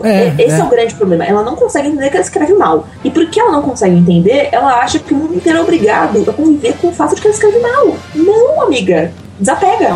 Guardadas as devidas proporções, é que nessa J.K. Rowling falar, não, eu quero que o Harry Potter tenha as falas do Harry Potter.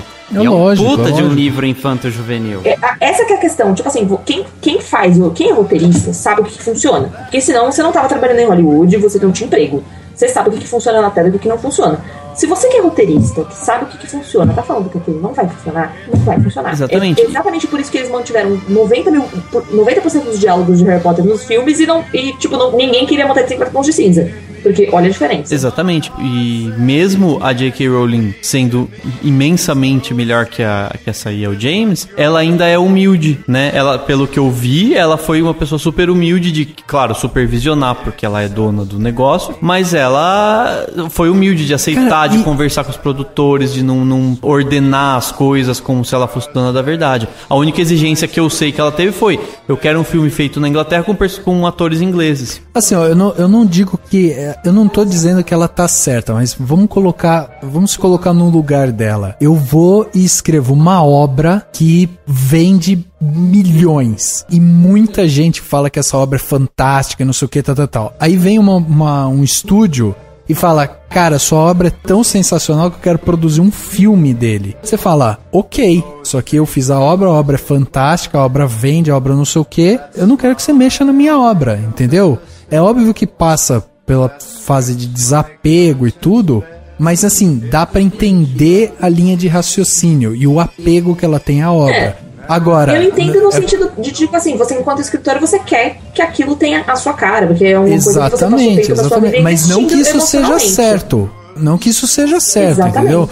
Quando você fala desse trabalho de humildade, exatamente isso. Não, então, e tem outra, são artes diferentes, né? Você tem a arte de fazer o cinema, você tem a arte de escrever, você tem a arte de pintar, você tem a arte de compor.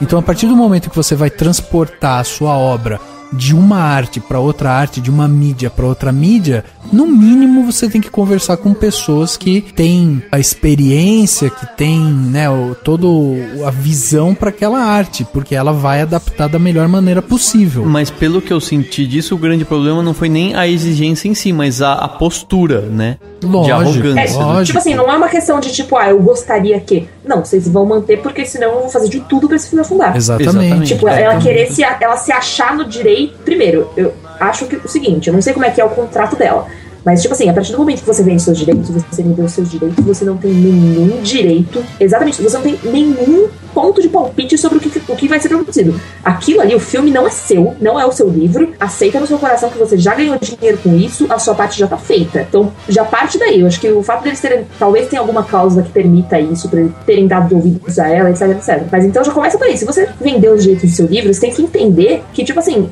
há um limite do que você pode fazer. O seu limite é consultar, dar a sua opinião, fazer sugestões. Cala a boca e aceitar. É por isso que a Rowling foi perfeita, porque ela entrega a obra dela, fala, ok, adaptem, façam tipo grandes filmes, aí você tem livros fantásticos, um filme sensacional, pronto, virou parque, virou cacete A4, a mulher tá nadando em dinheiro, entendeu? Agora, pra gente acabar esse papo sobre 50 Tons de Cinza, vamos pras notas, as notas que a gente dá pro filme pra dar aquela carimbada.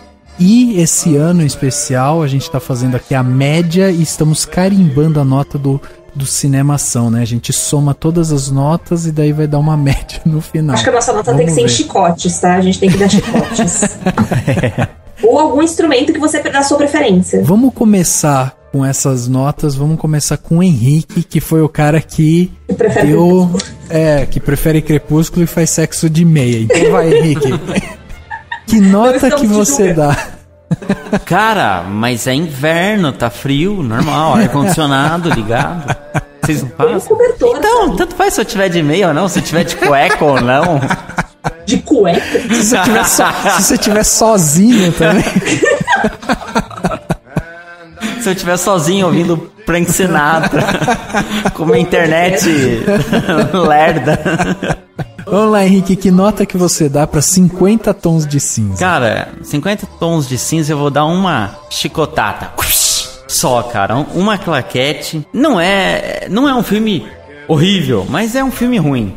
Eu não gostei dos diálogos, que eu achei muito tonto, assim. Tipo assim, tenho namorada, sei conversar com uma garota o mínimo possível. Você não acredita, você não compra aquela conversa do início. Eu não comprei nenhuma conversa. A única conversa que eu comprei é quando eles discutem o contrato. É a única conversa boa. Ou seja, o diálogo do filme é ruim. O roteiro do filme é cheio de... Ele não é cheio de furo, ele segue um pouco linear. Furo. Mas ele é ruim, entendeu? Você não consegue comprar a história daí, né? A questão das falas. Eu não gostei das falas, eu não gostei da história. Eu não gostei da interpretação do casal principal. Um pouco só da garota que eu falei em pouquíssimas cenas engraçadinhas. Deixa eu entender, dentro desse seu 1 é tipo 0.5 pra Dakota.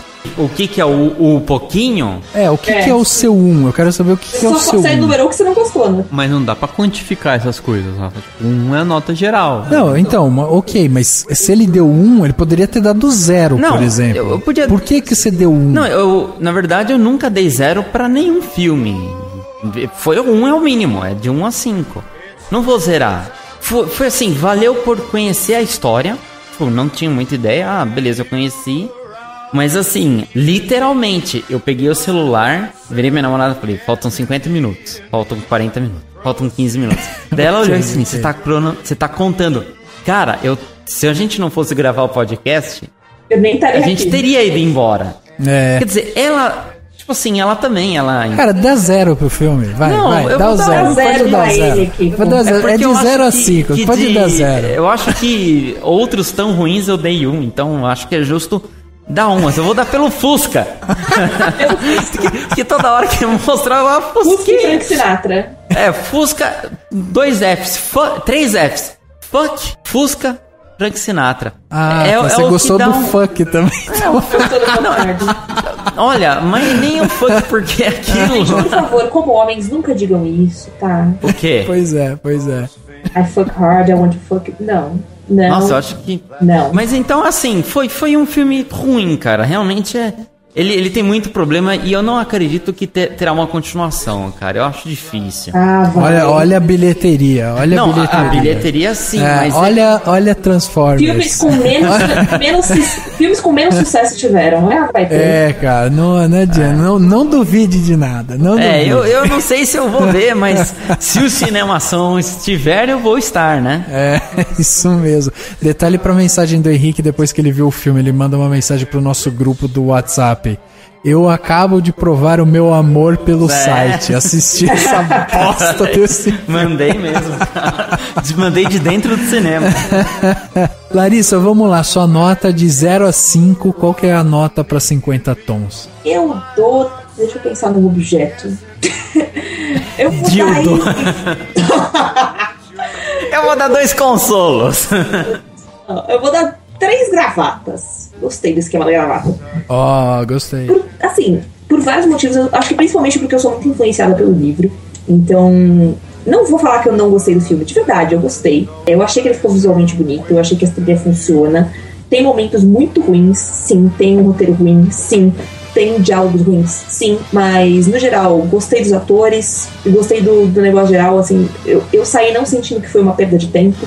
Se fizerem um segundo, não ficaria incomodada de assistir. Especialmente porque vou estar me poupando a experiência de ler livro.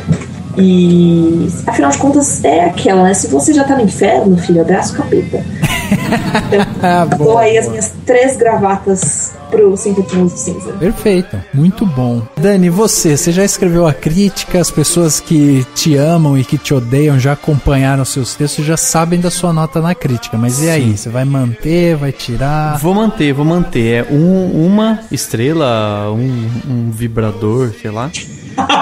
Porque eu acho que assim, realmente dá pra valorizar o esforço da diretora, dá pra perceber que ela se esforçou ao máximo pra fazer alguma coisa menos pior, dá pra valorizar um pouquinho da atuação da Dakota Johnson, que não foi tão ruim, se esforçou também.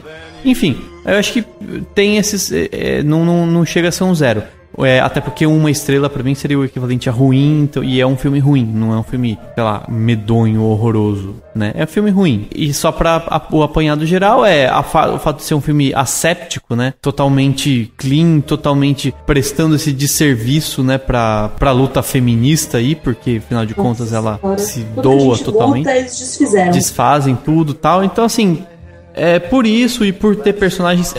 O cerne de tudo é o roteiro ruim, os personagens absurdamente fracos. Não dá pra ter uma nota boa, por mais que se esforçassem. Então fica isso, nota 1. A minha pergunta pra você é simples, muito simples. Numa noite de chuva, certo? Você não pode sair de casa e tá passando 2 filmes apenas na televisão e você vai ter que assistir. Crepúsculo ou 50 Tons? Não tem X-Vídeos? Não tem. Eu acho... hoje eu respondo Crepúsculo. Mas Crepúsculo qual? O primeiro? Primeiro. É que o primeiro foi o único que eu vi. Eu falaria assim, se for o segundo, eu veria o segundo porque eu não vi ainda, entendeu? Entendi. Entendeu? Então Crepúsculo. Tem o Tim Jacob, tem os lobisomens, eles são gente boa, eles são lobos na verdade. Tem incrível, luna. A gente tá falando de um filme que o Daniel e o Henrique estão defendendo Crepúsculo contra um outro filme. Vocês chegaram a reparar em quem é o Jacob, não? Eu não sei se ficou claro. É o latino lá, né? É o José. Que gosta o dela. Cara que aparece 15 minutos. Aparece 10 minutos. E ela é tão claramente o James é tão claramente Team Edward que ele, tipo, super tenta atacar ela. O Jacob super tenta atacar a Anastasia no filme. Exatamente. Tipo, no livro ele literalmente, tipo, tenta se forçar nela. É muito pior, assim. Enfim, é verdade. Não tinha reparado nesse personagem depois que eu percebi. Ele aparece muito então. No livro ele aparece mais, né? Ele aparece em algumas cenas, mas ele é tão insignificante quanto. Entendi. É quase como se não aparecesse. Mas eu já descobri, eu já tô animado pra ver a trilogia toda nos cinemas, porque afinal de contas eu descobri que no último livro ela vai, tipo, desfazer as pregas, né?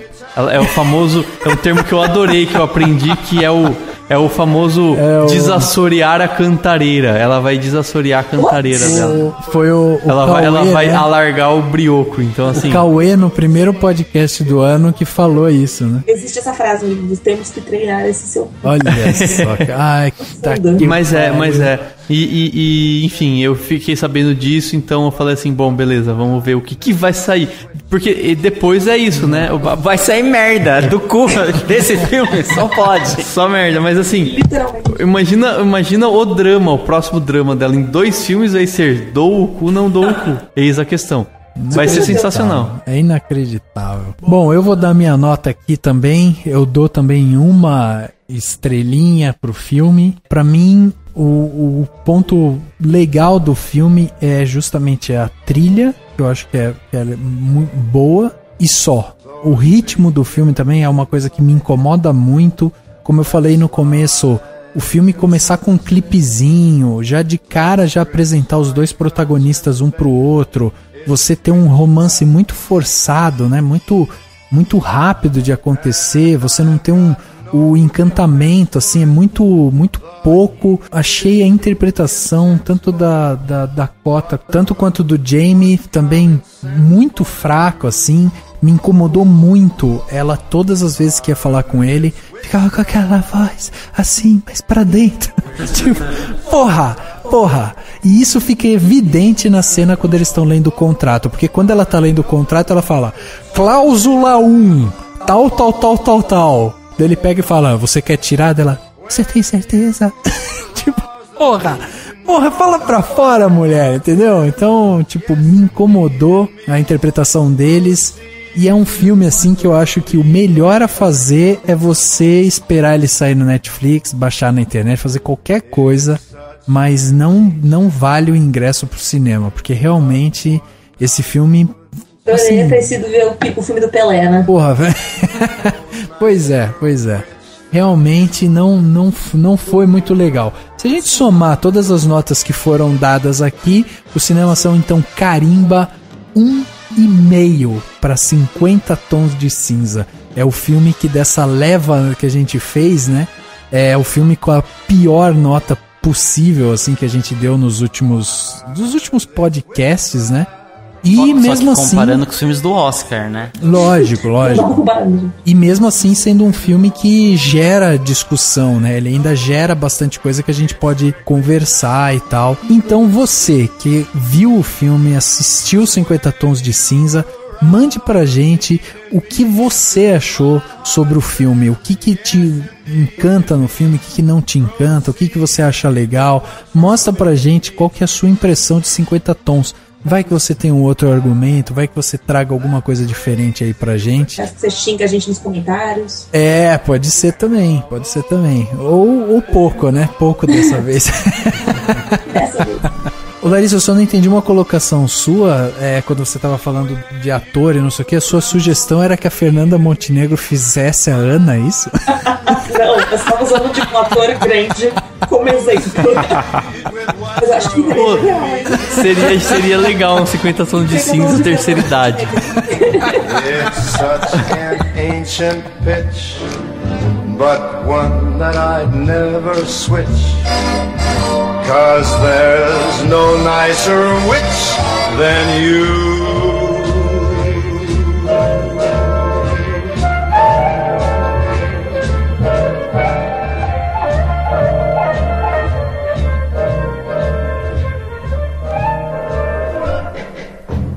Vai, glamurosa, cruza os braços no ombrinho, lance ele pra frente e desce bem devagarinho. Dá uma quebradinha e sobe devagar. Se te bata maluquinha, um tapinha eu vou te dar porque Dói, um tapinha não dói, um tapinha não dói, um tapinha não dói. só um tapinha. Chegando ao final de mais um podcast, agora o podcast Cinemação número 122.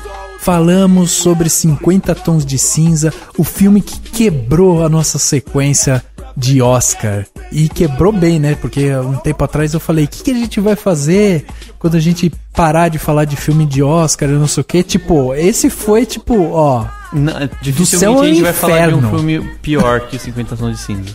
Dificilmente. Então, foi do céu ao inferno. A gente foi de, tipo, discussões de Boyhood, Birdman e não sei o que, pra, tipo, caraca, ela, sabe, levou sentada na bunda. A gente falou sobre questões filosóficas, a gente falou sobre metalinguagem, a gente falou sobre cosmologia, e aí agora a gente tá falando sobre dar o cu. É uma coisa muito, assim, são temáticas muito parecidas. Já provaria, né, gente? É possível trazer ela não, já dizia assim. Somos muito ecléticos. Larissa, muito obrigado pela sua presença no podcast Cinemação mais uma vez. Eu não sei se você sabe, mas você até agora é a única convidada que o Cinemação recebeu nesse ano. Eu tô muito exclusiva, né, gente? Segunda vez esse ano ainda. Verdade. Acho que olha só, vocês vão ter que me engolir muito ainda. Você é a Cinemação Zete. Cinemação Zete, gente. Única, pelo visto, né? Porque ninguém ia querer um título desses. Olha só, traz o convidado e ele desmerece o convite. É que a amizade vai crescendo, né? A amizade começa quando o respeito acaba, entendeu? Exato. É verdade. Percebeu. A gente vai pegando intimidade, né? Já era. A hora que vocês começarem a me ligar quando vocês estão bêbados, aí eu vou pensar, gente, já era. Muito obrigado, viu, Larissa, pela sua participação. Mais uma vez, se você puder deixar aí o seu site, onde que você tá, quando as pessoas quiserem falar com você, quais que são os meios de contatos para falar com Larissa Siriani. Primeiro, obrigada vocês por terem aceitado meu desafio aí do começo do ano, porque realmente eu sei que se provou um desafio para vocês sobreviverem a esse filme. Eu só não queria compartilhar essa experiência sozinha. Então, obrigada por terem topado. Foi muito divertido, foi muito bom ter essa perspectiva masculina sobre o filme, enfim, ter essas discussões, conversar um pouco sobre o filme e dar os meus pitacos também. Para vocês, pessoas que estão nos escutando, os meus links vão estar todos aqui na descrição, aí eu vou falar na descrição desse vídeo. Olha o hábito. Vão estar aí no post de Cinemação. Vocês podem me encontrar no podcast do Literário Cast, que é o www.literariocast.com. Também tem o meu site, que é o www.larissasiriani.com.br. Eu tenho um canal no YouTube, caso você curta ver vídeos sobre literatura, me procura lá no youtube.com/LarissaSiriani. E, enfim, todos os meus links você pode achar no meu site, e eu espero ouvir falar de vocês ainda no futuro. Espero que vocês tenham curtido esse podcast e que eu apareça mais vezes por aqui. Porra, sem dúvida. E a gente tá aguardando ansiosamente pro último filme dos Jogos Vorazes, hein? É nóis. É, que é só daqui a alguns meses, né? Só daqui a um tempo. Pois é, o Literário Cast, que inclusive deu uma repaginada, né? Trocaram marca, trocaram site, trocaram tudo. Muito legal como ficou toda a arte, né? O site novo e tal, ficou bem bacana mesmo. Super bonito. E tem um episódio que hoje, quando a gente tá falando, né? O último episódio, qual que foi aqui? Spoiler, 63, episódio 63. Que foi sobre os spoilers, se não me engano a memória. Foi sobre os spoilers, é isso mesmo. E a Larissa não tá participando, que ela começou a ser boicotada. O Rafael começou a participar muito da Cinemação, aí ele falou, não, vai estar suspensa. Não, sacanagem, é porque eu tava viajando. Muito bem. Dani Henrique, muito obrigado pela participação de vocês nesse podcast. Agora a gente tá já maduro para continuar fazendo os podcasts o resto do ano, depois dessas mudanças drásticas que a gente... Essa chacoalhada. Deu uma estremecida em todas as nossas estruturas de cinemação. Não, com certeza. Bom, é isso aí, valeu Rafa, valeu Henrique, valeu Larissa, brigadão. Lembrem-se, todos que estão ouvindo, muito obrigado por ouvir. Até semana que vem e use camisinha, que nem o Jamie Dornan. Ah, verdade! Essa mensagem só bata se for consensual. Nada de sentada nas mulheres. Depois de defender tanto Crepúsculo, eu preciso chegar em casa, assistir Vingadores, Batman, Pacific recuperar a sua masculinidade, né? Exatamente, né? Eu tô me estranhando já. Tira a meia. E tira a meia, aí passa frio. Eu imaginei agora o Henrique assistindo Pacific Rim sem meia. Que é pra provar o seu valor. Eu vou ser macho hoje. Eu vou sem meia. Bom, Rafa e Dani, valeu. Nos vemos semana que vem. Laris, sempre um prazer ter você por aqui. E galera, obrigado por ouvir a gente e até o próximo. Tchau. O podcast Cinemação número 122 fica por aqui e a gente se vê no próximo.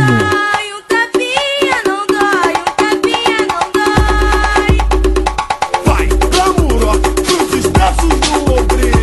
Vai, glamurosa, cruzes braços no ombrinho. Vai, glamurosa, cruzes braços no ombrinho.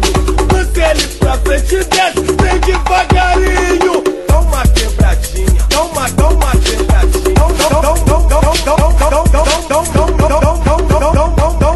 quebradinha e sobe devagar.